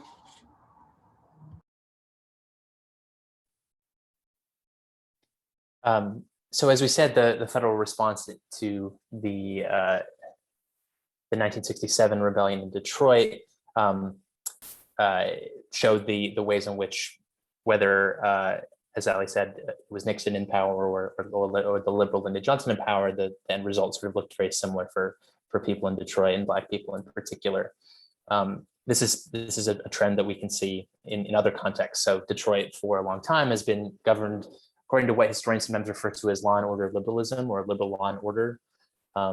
This is a kind of carrot and stick approach that acknowledges that criminalized behaviors are the problems of social problems, the extension of problems like joblessness, poverty, mental illness, health inequities. And so liberal law and order involves sometimes some funding for investing in limited alternatives to policing for certain populations under very narrow circumstances, like drug rehabilitation programs that are only made available to someone who's been arrested on their first offense. On the other hand, it also means this expansion of more explicitly and more openly punitive policy. So I talked about the increase to funding for police departments under the Johnson administration. But we can see this at a local level as well. So immediately after the '67 rebellion in Detroit, Detroit's politicians and business leaders set out to repair the city's reputation. In practice, this meant projecting an image of stability and prosperity by countering the association with Detroit of Black lawlessness. And that was their term in scare quotes here. The Detroit Police Department established a special unit called Stop the Robberies, Enjoy Safe Streets. People will be familiar with History of Stress, many of us, in 1971. And for the next 3 years, Detroit became the most lethal police department per capita of any police department in the country, in large part because of stress. So when Coleman Young was elected mayor in 1974, it was in part through a real strong movement among Black community members to abolish stress as being this egregious example of racism within the Detroit Police Department, killing mostly young Black men. At the same time, Young also had this punitive ideology himself, right? He was also part of a tradition of liberal law and order. During his first day when he was inaugurated, during his inauguration speech, he rather infamously said, "To all the dope pushers, to all ripoff artists, to all muggers, it's time to leave Detroit." And although he abolished stress, his administration also expanded the power and authority of the police in other ways. So passing an emergency curfew, which became an opportunity to racially profile Black young people and young Black men, and also anti-gang policies that directed police resources towards some of the poorest households in the community. Under Coleman Young, the Detroit Police Department also focused a lot of its most sort of martial military capacity at the border with Dearborn. So this is a map you can find in the citation there that is of lethal evidences of lethal police violence incidents when the Detroit Police Department killed people during a span of years in the 1980s. And you can see how many of them are concentrated along the borders near white majority communities, including Dearborn.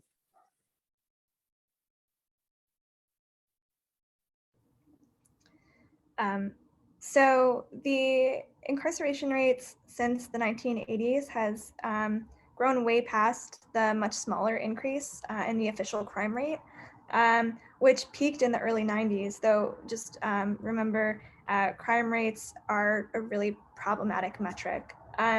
So those are the blue lines at the bottom there. I should also point out as well that we think it's important to view designations between violent crime and other types of crime just like with a grain of salt, right? So without minimizing serious harms that happen, often things designated violent in arrest reports don't actually map onto what we would think of as the most serious harms. And it's important to remember that those designations are often totally arbitrary and up to the discretion of arresting officers. So nonetheless, even if we were to take these categories at face value, as Accountability for Dearborn has shown us, only 10% of arrests in Dearborn are even related to interpersonal violence. So during this era, during the 80s and 90s, Congress passed bipartisan legislation, such as the 1986 Anti-Drug Abuse Act, which was introduced by Democrats and signed by Ronald Reagan, and the Violent Crime Control and Law Enforcement Act of 1994, which was signed by Bill Clinton. These federal laws shifted funding from police and shifted funding from social programs and public health to militarized law enforcement, which flooded cities with police and instituted harsh mandatory minimums. So state governments adopted similar punitive policies in the war on drugs and the war on crime. When we got rid of funding for social welfare programs and ramped up funding for punitive law enforcement, it actually created crime without making Americans safer. So when the artificially inflated crime rates fell during the 1990s, the carceral state didn't demobilize, it wasn't dismantled. And as you can see, incarceration rose.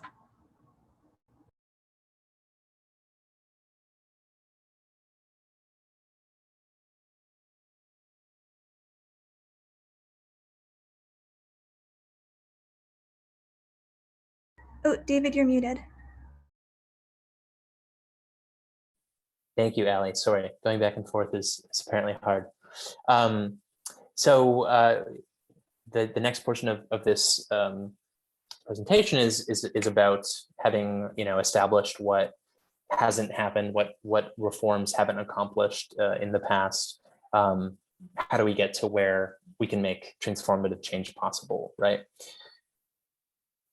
So I think in a real way, debates about policing and racial justice are trapped in this sort of liberal law and order logic that I talked about on a couple slides ago. I think we've all sort of seen headlines like this that California is considering making it so that you'd have to have a 4-year college degree to be a police officer. There's no evidence to suggest that that would make police less lethal or less harmful to Black communities and brown communities.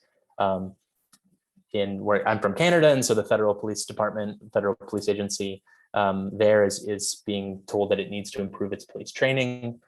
We've heard that before. And then this is sort of the most, I guess, most egregious is criminologists studying whether or not it makes a difference what color the uniform of a police department is. And I think there's more than enough history and there's more than enough experiential knowledge, even just in this virtual room, to be able to say that's probably the wrong question to be asking. So I think a good rule of thumb when we're thinking about police reform and reformist reforms versus reforms that actually get us towards abolition, this chart that I pulled a couple images from by the group Critical Resistance out of California is a great way of thinking about it. So any form of any proposed reform, we can ask ourselves a set of questions about, is this going to reduce the role of the police? Is this going to be something where we're taking power away from the police, taking authority away from the police, or taking dollars away from the police? Or is this something that's just shifting those priorities around in a way that doesn't actually get us where we want to be? And so that would be one example.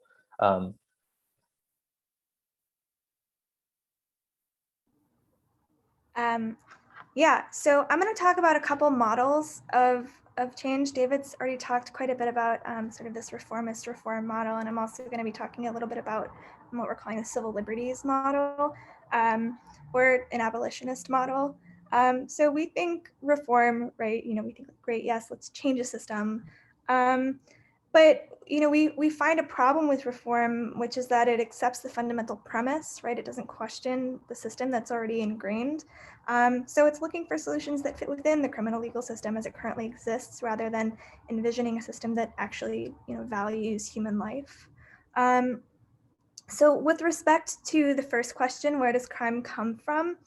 Adopters of the reform model might argue that crime comes from poverty and inequality. The solution would look like trying to make people more equal within this system and trying to build better prisons and jails. So in that way, reform reemphasizes the need for prisons and jails.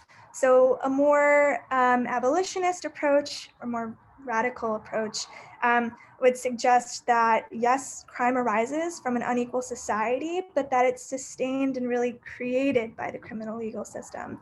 So in other words, the civil liberties model asks us to take a step back and ask, is this really the system that we want to work within? It asks us to take a step back and say that the criminal legal system actually creates crime, and to lower crime, we need to adjust our collective understanding of what actually crime is. And to fund care, not containment. So while this model encapsulates just like a lot of the rehabilitative logic, adopters of this model critique the rehabilitative logic for two key reasons. And the first is that the rehabilitative and reform models can be coercive. It may remove healthcare issues, for example, from the private sphere to the public sphere by criminalizing, I think the most common example is by criminalizing addiction.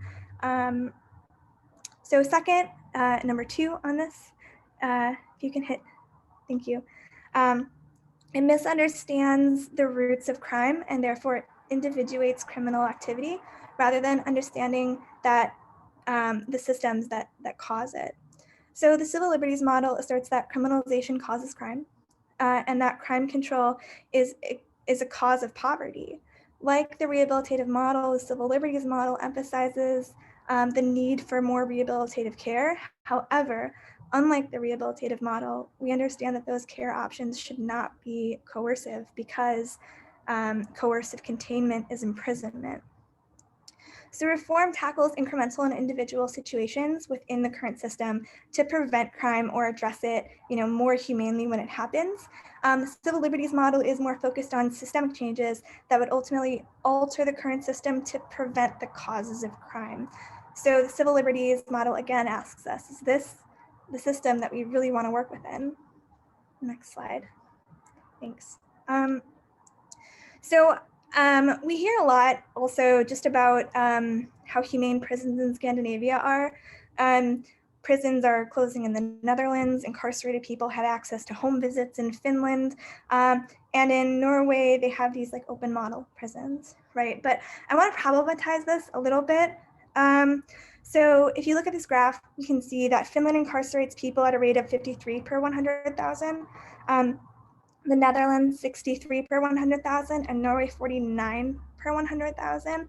And we have this mythic reverence for Scandinavian prisons because they're so humane. But if you could hit the spacebar, David, or just click next. Thanks.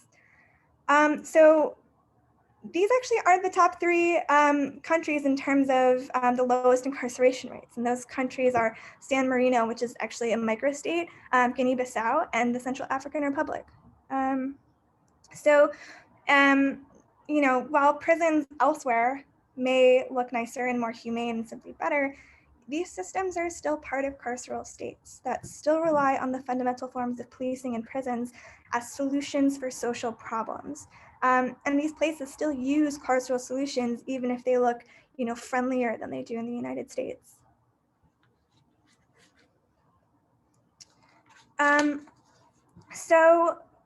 Punishment doesn't solve problems. Sorry, I just want to make sure I'm looking at the right thing. So punishment doesn't solve problems.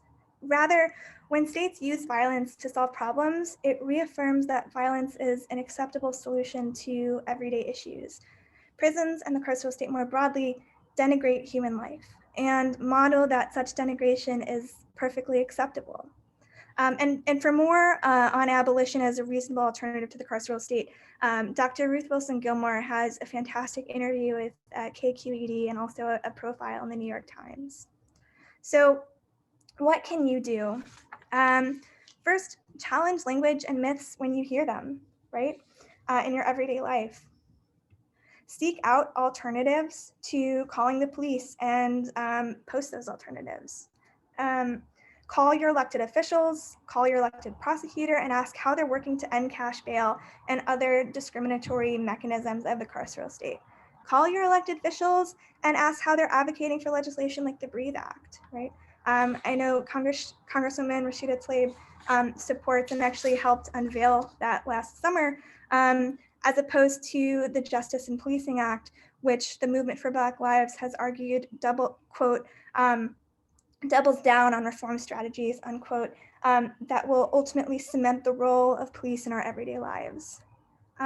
So getting involved with organizations like Accountability for Dearborn and Justice for Gerard are also just really excellent ways to demand change now.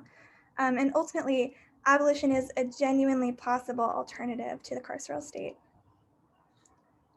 So we have some additional resources here as well, including documenting criminalization and confinement, which is sort of like the research arm of the Carceral State Project, and accountability for Dearborn, of course. A lot of the graphs that I used are from the Prison Policy Initiative, which is a great resource to sort of find and problematize sort of the typical information that we often see. Critical Resistance has the Police Abolitionist Toolkit, which is a really wonderful thing to have. We the People of Detroit, Prison Creative Arts Project, Detroit Justice Center, Michigan Liberation, Detroit Equity Action Lab, Black Youth Project 100, and Black Bottom Archives are also excellent resources. Further reading and watching, Rachel Kushner is Prison Necessary, which is the interview with Dr. Ruth Wilson Gilmore that I was referring to in the New York Times. Defundpolice.org. Brett Story directed a documentary called The Prison in 12 Landscapes from 2016, which is excellent, and Prison Abolition Syllabus from Black Perspectives. And then here are some books that we particularly like. I cited From the War on Poverty to the War on Crime. There's also Thomas Sucru's Origins of the Urban Crisis, Heather Thompson's Blood in the Water, Kaba's We Do This Till We Free Us, and Taylor's Race for Profit. So thank you. Yes, thanks so much. And yeah, I just wanted to say thanks so much for the invitation to be here. And I know we went a little over time, but I hope there's time for questions for all of us. And it's just been wonderful to be here and be in community with all of you virtually. Yes, thank you so much for being here. And if you can stop sharing your screen, I got a couple more to get through. Yes, 1 second. There we go. Perfect, thank you. Got my mouse working again. Okay. So I know that a lot of our panelists or a lot of our participants today have been very solutions focused. And we have actually an opportunity coming up in Dearborn for some solutions. So one of the realities that we talked a lot about is how people end up interacting with the police. And one of those ways is that you can be pulled over for simply having a tail light out or a brake light that's not functioning. And the reality is that is a safety issue, but it is not a safety issue that needs to be addressed through punishment. So on April 17th, Accountability for Dearborn will be hosting a brake light repair clinic. Anyone can drive up. If you have a burnt out light, headlight, brake light, turn signal, we'll replace the bulb for free. Because people should know, when you're driving down the street and you need to turn or you need to stop. And the reality is we can address the underlying issue we can address the superficial issue of that safety issue. So that's going to be at the Snow Branch of the library, the former Snow Branch of the Dearborn Public Library. This location is significant to us because we lost our Snow Branch because we overfunded the police. We lost our public health department because we overfunded the police. We decided that it was more beneficial to our communities to fund the police than to fund city services. Now we find ourselves in a pandemic with no public health department, with the police were running our pandemic response for most of this entire year. Happy anniversary. So we're hosting it at the Snow Branch of the library because this is an example of one of the things that we lose when we fail to invest in our communities and fail to invest in each other. The way that we ended up overfunding the police was a direct result of the last city charter, which was put into place in 2007. The city charter comes up for renewal every 15 years. And this year we have that opportunity to address our city charter. What happened in 2007 was that our police department was given a minimum staffing requirement. And from that point on, the police department's budget could not shrink no matter what. And that included the 2008 recession, housing crisis and recession. And that includes even as need for police shifts or need for other types of responder shifts. Our city charter locked that rate into place. And now we have a chance to address this city charter. So we're going to, starting in April, we're going to be hosting monthly city charter study sessions. And it's really a chance to collaboratively imagine a foundation for an anti-racist Dearborn. There are so many wonderful examples of city charters throughout our country where cities have made choices that Dearborn can make, that Dearborn has an opportunity to make, where we can have a Bill of Rights in our charter. We can have structures in place that require our city to take care of us in the ways that we expect to take care of each other. We don't need to lock ourselves into this punitive model of policing this time around. So starting in April, we're going to be announcing dates for that soon. So keep an eye on Accountability for Dearborn social media. And we hope that you'll join us because this is such an important document. It is the backbone of our city government, and it can make or break our city.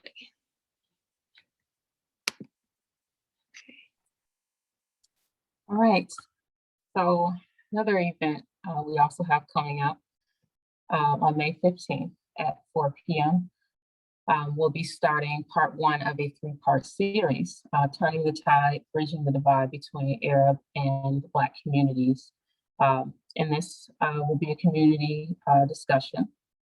I will be highlighting the history of white supremacy, the Atlantic slave trade, white assimilation, also have community discussions about anti-Black racism in Dearborn's Arab communities, and also talk about the ways we can move forward and work towards better futures, a better future without white supremacy. I know for me personally, I'm very passionate about this topic, just personal experience, conversations I've had with people I know, other Black people I know. I can say there's definitely a divide between the two communities for sure. And it's part of why Dearborn is primarily white and Arab. And I would like for us to get away from that and move towards working together. It's just time to get away from maintaining white supremacy. It's time to call out people who are anti-Black, no matter what color they are. It's just time to call it out and put a stop to it. At the end of the day, Black people continue to be discriminated against and treated unfairly. And not just in America, but also in Arab countries. It's time to completely get away from that and unify. It's time to start calling out people in our communities and not siding with them just simply because they are in our community. If they're hurting us and hurting, other communities of color, you are the oppressors at that point. And I want us to get away from that. And I just really want us all to move towards Black liberation. And I'm looking forward to starting that with this event.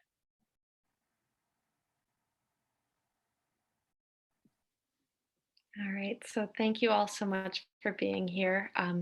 We have a little bit of time where we can take some questions. I know that we're planning on ending the event at 8 o'clock. But if you want to throw a question into the chat, we can do our best to answer it. And just to reassure everybody, this recording is going to be available on our YouTube, on our website, and on our Facebook page. So if you missed any part of the presentation, or if you want to go back through it and revisit something that really resonated with you, you'll absolutely have that chance.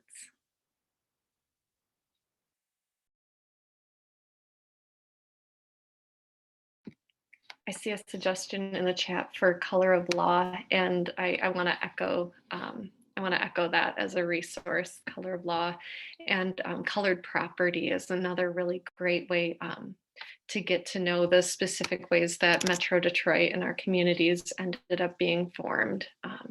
So thank you for throwing that in there, Mary Jo.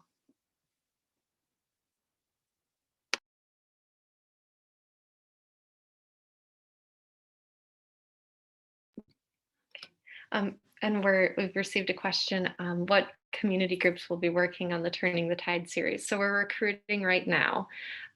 So if you have a connection or recommendations, we're absolutely open to that. We want to get a good cross section of multiple groups, multiple individuals.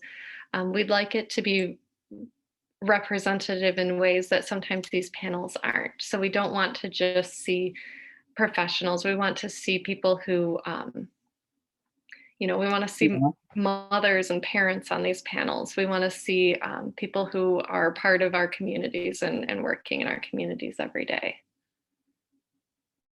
Yeah, definitely want our panel. I echo what Beth said. The panel, doesn't have to be all professional people. We want individuals who are everyday people, working, providing for their families, those that are previously incarcerated, those who are part of the LGBTQ community, who are Black and Arab. We want those voices represented at this event. So we're in the planning process for that. But feel free to reach out to Accountability for Dearborn at our website if you have questions or just want more information, open to sharing that.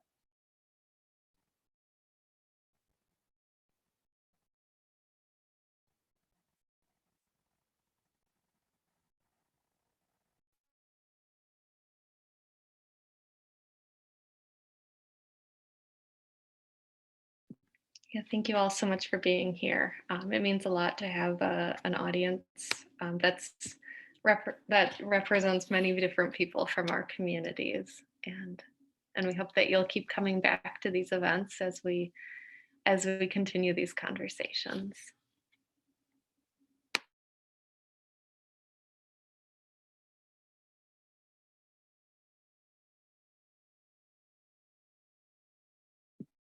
And I'm going to drop our email address in the chat just in case you don't have it.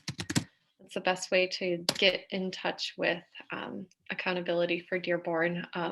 We have a few different people that monitor that email inbox, so we try to be as responsive as we can. The reality is we are all volunteers. And so sometimes we're not as instantaneous as if we were paid to do this or full-time. I also encourage everyone to definitely look at those resources the Carceral State Project provided. Look at all the solutions, all the panelists provided, look into their organizations and see how you can get involved. And also use these resources in your own communities. Some of you may not be residents of Dearborn, but honestly, this information is applicable to every city in America.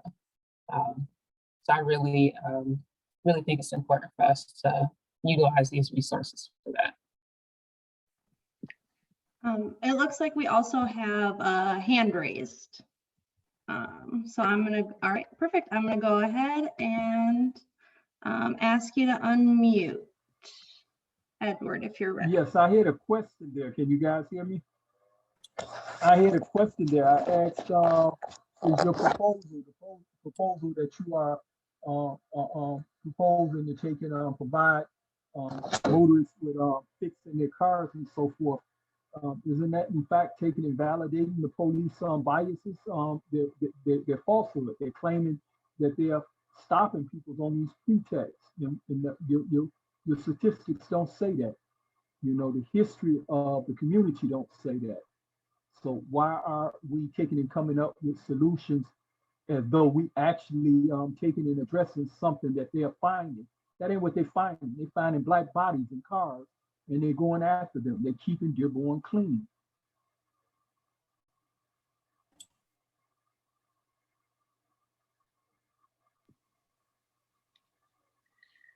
Yeah, I mean, you're right.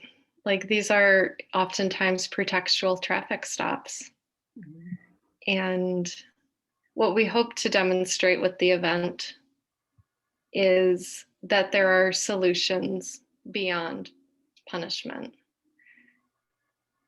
our audience for this is really the decision makers in our community, and helping them recognize that throwing more money at police isn't what's going to make our communities safer. I think if I had the experience of being pulled over on the false pretense, and then I witnessed somebody doing something that you were doing, it would probably even I think it would cause harm, because instead of you taking and believing, as you say, that people's experience, their lived experiences are valid, you don't question that. This is exactly what this does. It take and invalidate my claim against someone that's acting illegal and immoral, and this proposal take and validate that. You know, it's again, what can you do to stop yourself from being a victim? Is another statement that's saying that whether you're saying it to a woman or a Black man, you're still asking the question. I mean, you're still taking and patronizing the person that's been victimized as to what they can do to not be victimized.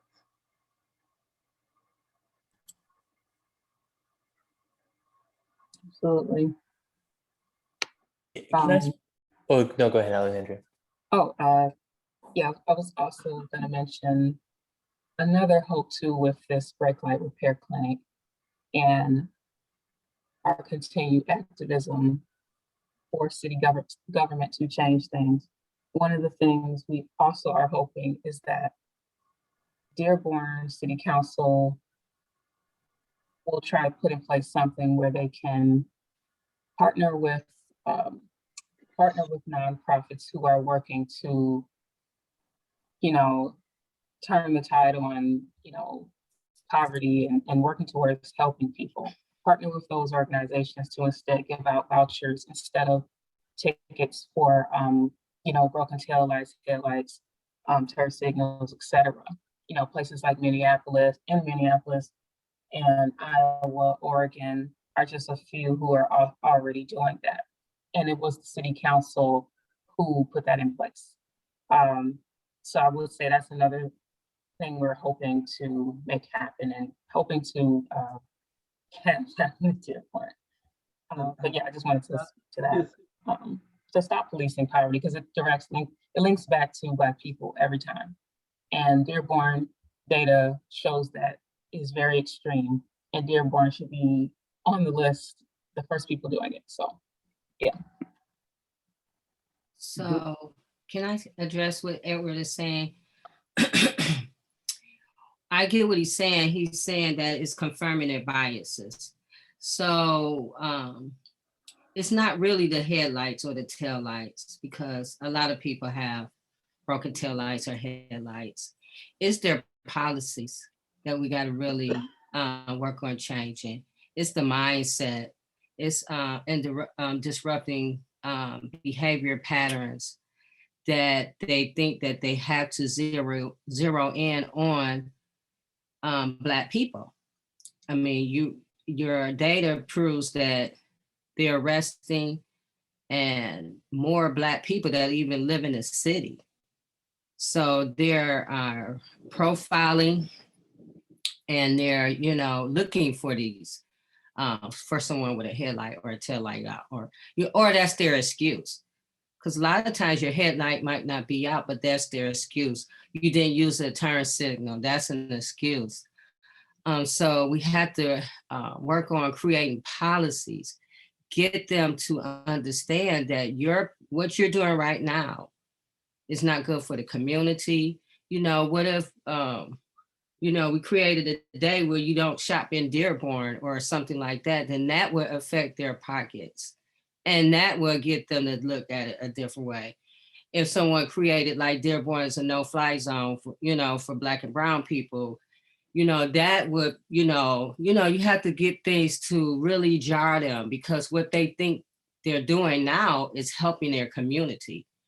But when you put people in a position to be in a cycle of poverty where they're paying bills and they are going through all these unnecessary steps, they're criminalizing because your car might have a tail light out, that's not creating good citizenship in their community. So, particularly when you see how much money they're acquiring. This is a money racket. When you look at someone taking in and bringing in millions of dollars in an area, that's a real problem. And that's not going to go away with you taking and fixing somebody's tail light.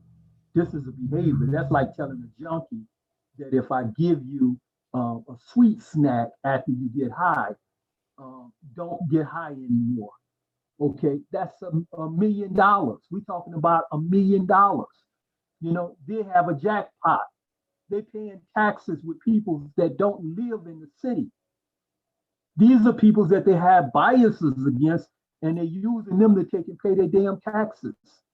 They're a slush fund. And what I would suggest is that maybe you give them some of the same medicine. Use a carrot and a stick.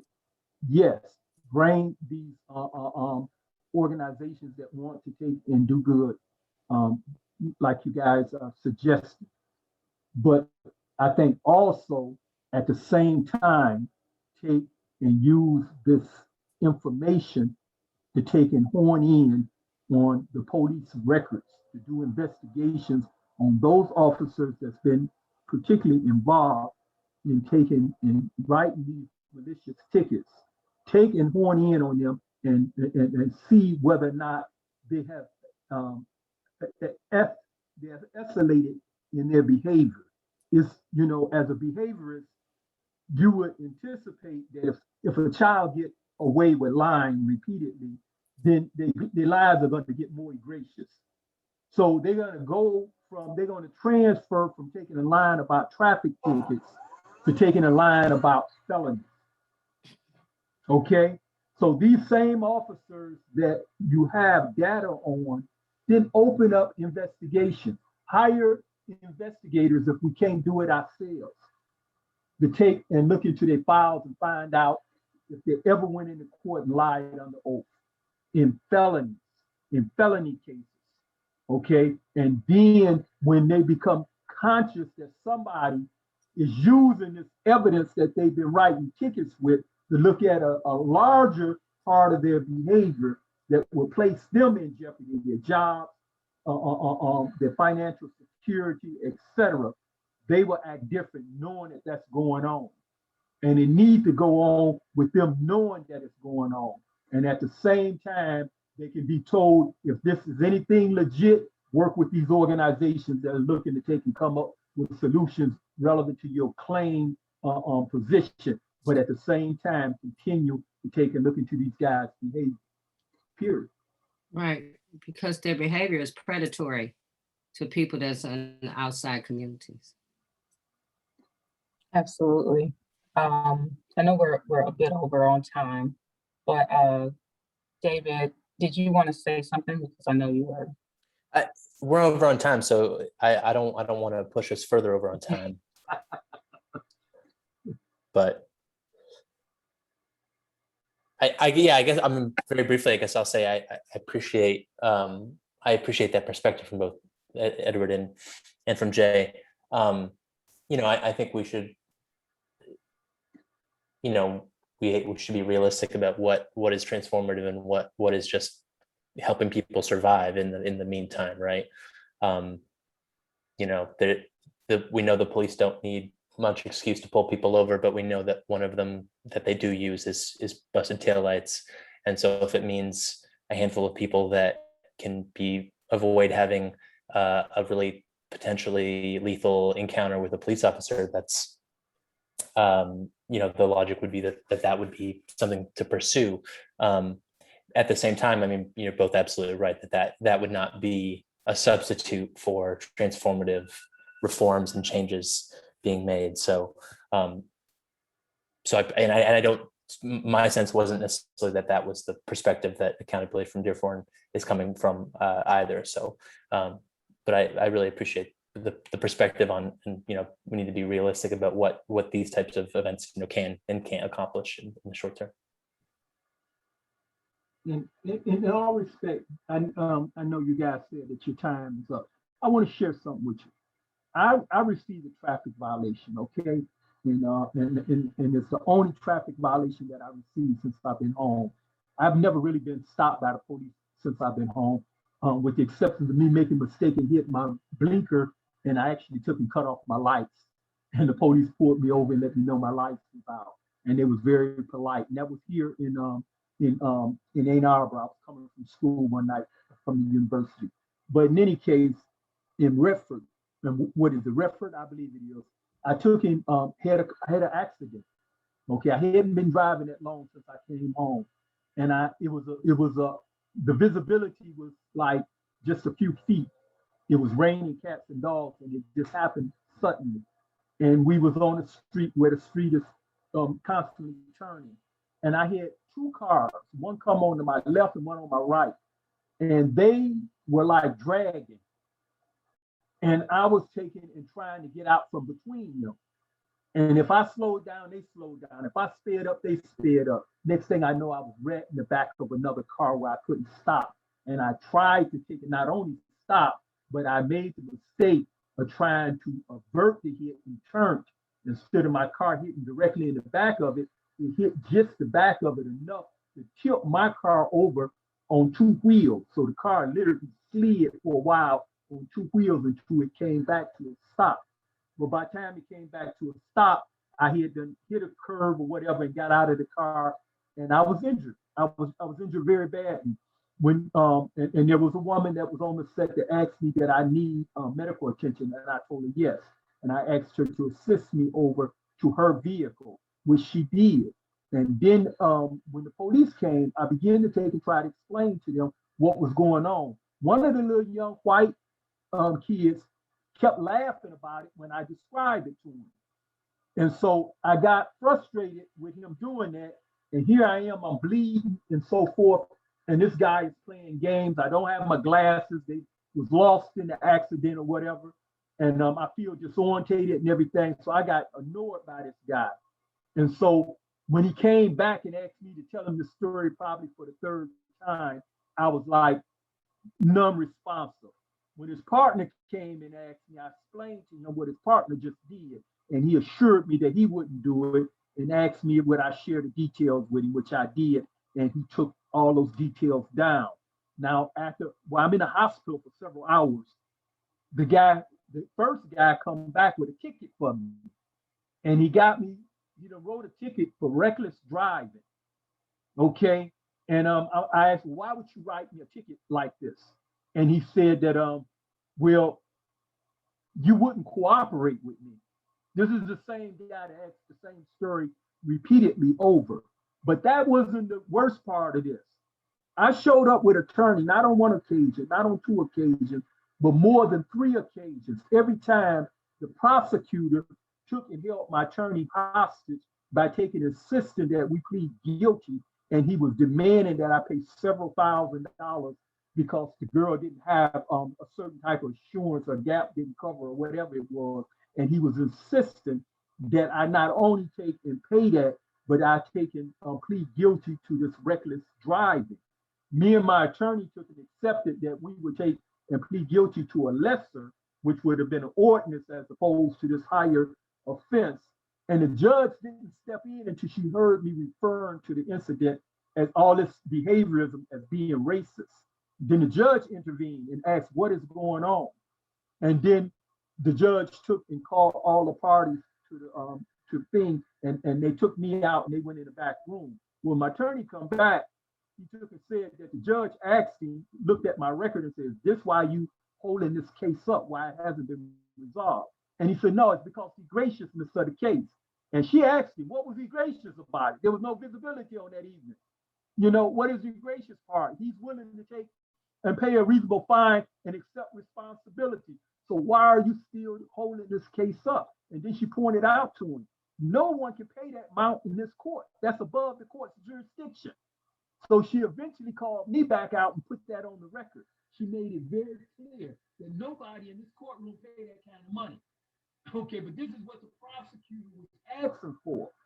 And then he would hold my attorney up my attorney had business in Detroit at other matters, and he would take, and knowing that we wouldn't go plead guilty, he just sit on it instead of telling the judge, okay, this matter is over with. They're not going to do anything today.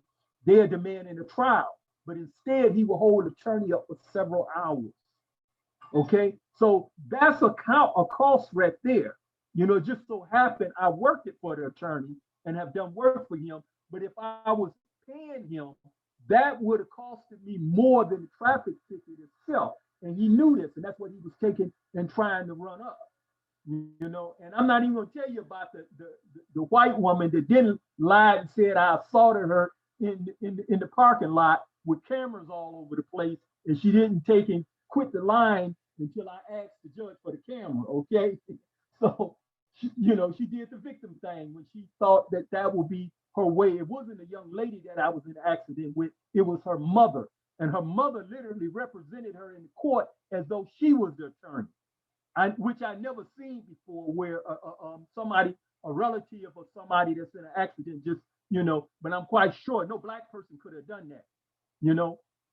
But I wind up being put on probation. And I was like, what is the purpose of the probation? They said they only use it to get the money from you. So imagine, I just got out of prison after serving 43 years. So I paid the money all together at once. Okay, I went in and paid that money. I paid at least $1,500 because I had no intent to be on no damn probation. Okay, so that's like, to me, if you were to take and do something to pacify the police, saying that, hey, I would feel that I was betrayed. I would be upset. I had a guy that I know that worked right there in Dearborn at the University of Michigan, Dearborn, white guy. You guys may know him. He served time in the prison too, but he's a professor there in Dearborn. He was on my Facebook page bragging about how the police let him go after they originally gave him a ticket, and he told them that he was working for the police department with youth. And then he said, and he was bragging about it. And I took and mentioned to him, that's exactly the kind of privilege that those of us in the struggle is asking white people to give up. And his response to me, now, he's a professor, I don't need you to lecture me. Okay. So I gave, and several other people, there was someone from Michigan Liberation that churned in and took and told him, no, exactly what he said is correct. And you act in the exact way that people normally react when they try to insist they are not biased. He tried to sell on me, I've been to prison just like you. No, you haven't been to prison just like me. I went to prison at 17 years old and spent 43 years in prison. Okay, you didn't go to prison just like me. You got your ass back out and you were able to get back in school, and you were able to take and get a job as a professor at a major university. That's not like me. Okay, I am a graduate from the University of Michigan. I am presently working in a research position at the School of Information.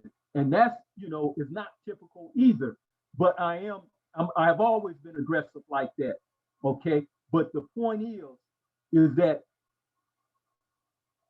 I felt that he betrayed me when he got on my Facebook page and people were talking about experiences like what you guys got statistics to talk about. People on my Facebook page are talking about that. And you come on the Facebook page and you're bragging about how you were treated. And then you accept my taking and interjecting something into there as my lecturing you. And I was very disappointed in this guy. And this is a guy that I was building a good rapport with. I took him off my Facebook page and I don't have no contact with him. And I believe that if you guys took and went forward with this idea, you won't get the support of the people that's actually been victimized. They won't listen to you no more than they'll listen to those polices, because they're gonna feel that you have invalidated this story. And that's it. And see, it's one thing to say that, is another thing to take, and that's why I referred to information that you guys got. There's a difference from having knowledge and having a working understanding of that knowledge. Right now, we just got information, but we want to go beyond that, acquire a working knowledge of that information. We want a working knowledge of that information. That information is dying to tell you something else. It's dying to take and show you how it correlates to other things that ain't clear on the surface right now. You have to dig beyond that surface and find that other information, not to pacify the police and give them legitimacy, a pat on their back, or they're gonna take care of these people with the bad. That ain't what you out there doing. You know, that's what we call in law factual innocence. Okay, I may have committed that wrong, but you did something to take and interfere. You did something. You did something to acquire that. You know, that's like saying that you smoking weed, and that's why I came up in your house. I walked past your house and I could smell it. No, you was at my window. You know, you came to the window of my home, which you had no business doing, coming off the sidewalk and sticking your nose into my window. And these are the kind of behaviors that we done seen. And this is what's going on these streets. It's wrong, and we need to just call it wrong and not to pacify it. If we want to help people, that's one thing. We want to help people so they can drive and not create a pretext for that. That's one thing, but it should be did independent of these people's behavior, you know, because it's sending the wrong message. It's sending the wrong message. You know, you guys may feel otherwise, but I feel very strongly about that. It's send the wrong message. That individual I'm telling you about, I don't want no dealings with him. That's how I feel about it. You know, I don't want no dealings with him. I left him on my page for 3 days, hoping that he would come back and acknowledge his position, his statement. He never done that. And so I removed him from my page. I don't accept no emails from him, from his organization or anything. Anyone that's associated with him, I don't care to hear from him. Just like he said, he don't want me to patronize him or to take and lecture him. You don't have to worry about it because he's in my space when he's on my Facebook page. He in his own space wherever he at now. So I'm cool with that. And thank you. I know I took a lot of time to share that lived experience with you guys, but I was really pissed about that. And I'm gonna tell you, I was really pissed about that.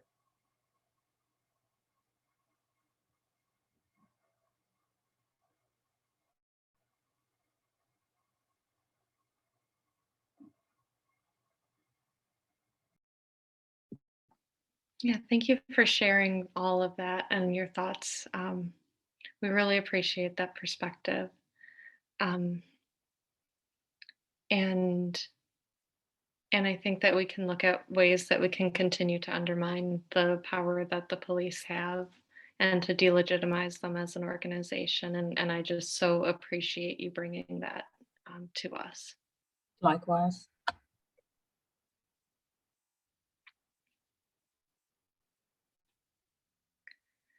All right.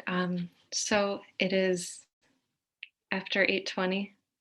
I think now is a beautiful place to express our gratitude for the opportunity to learn in community with one another.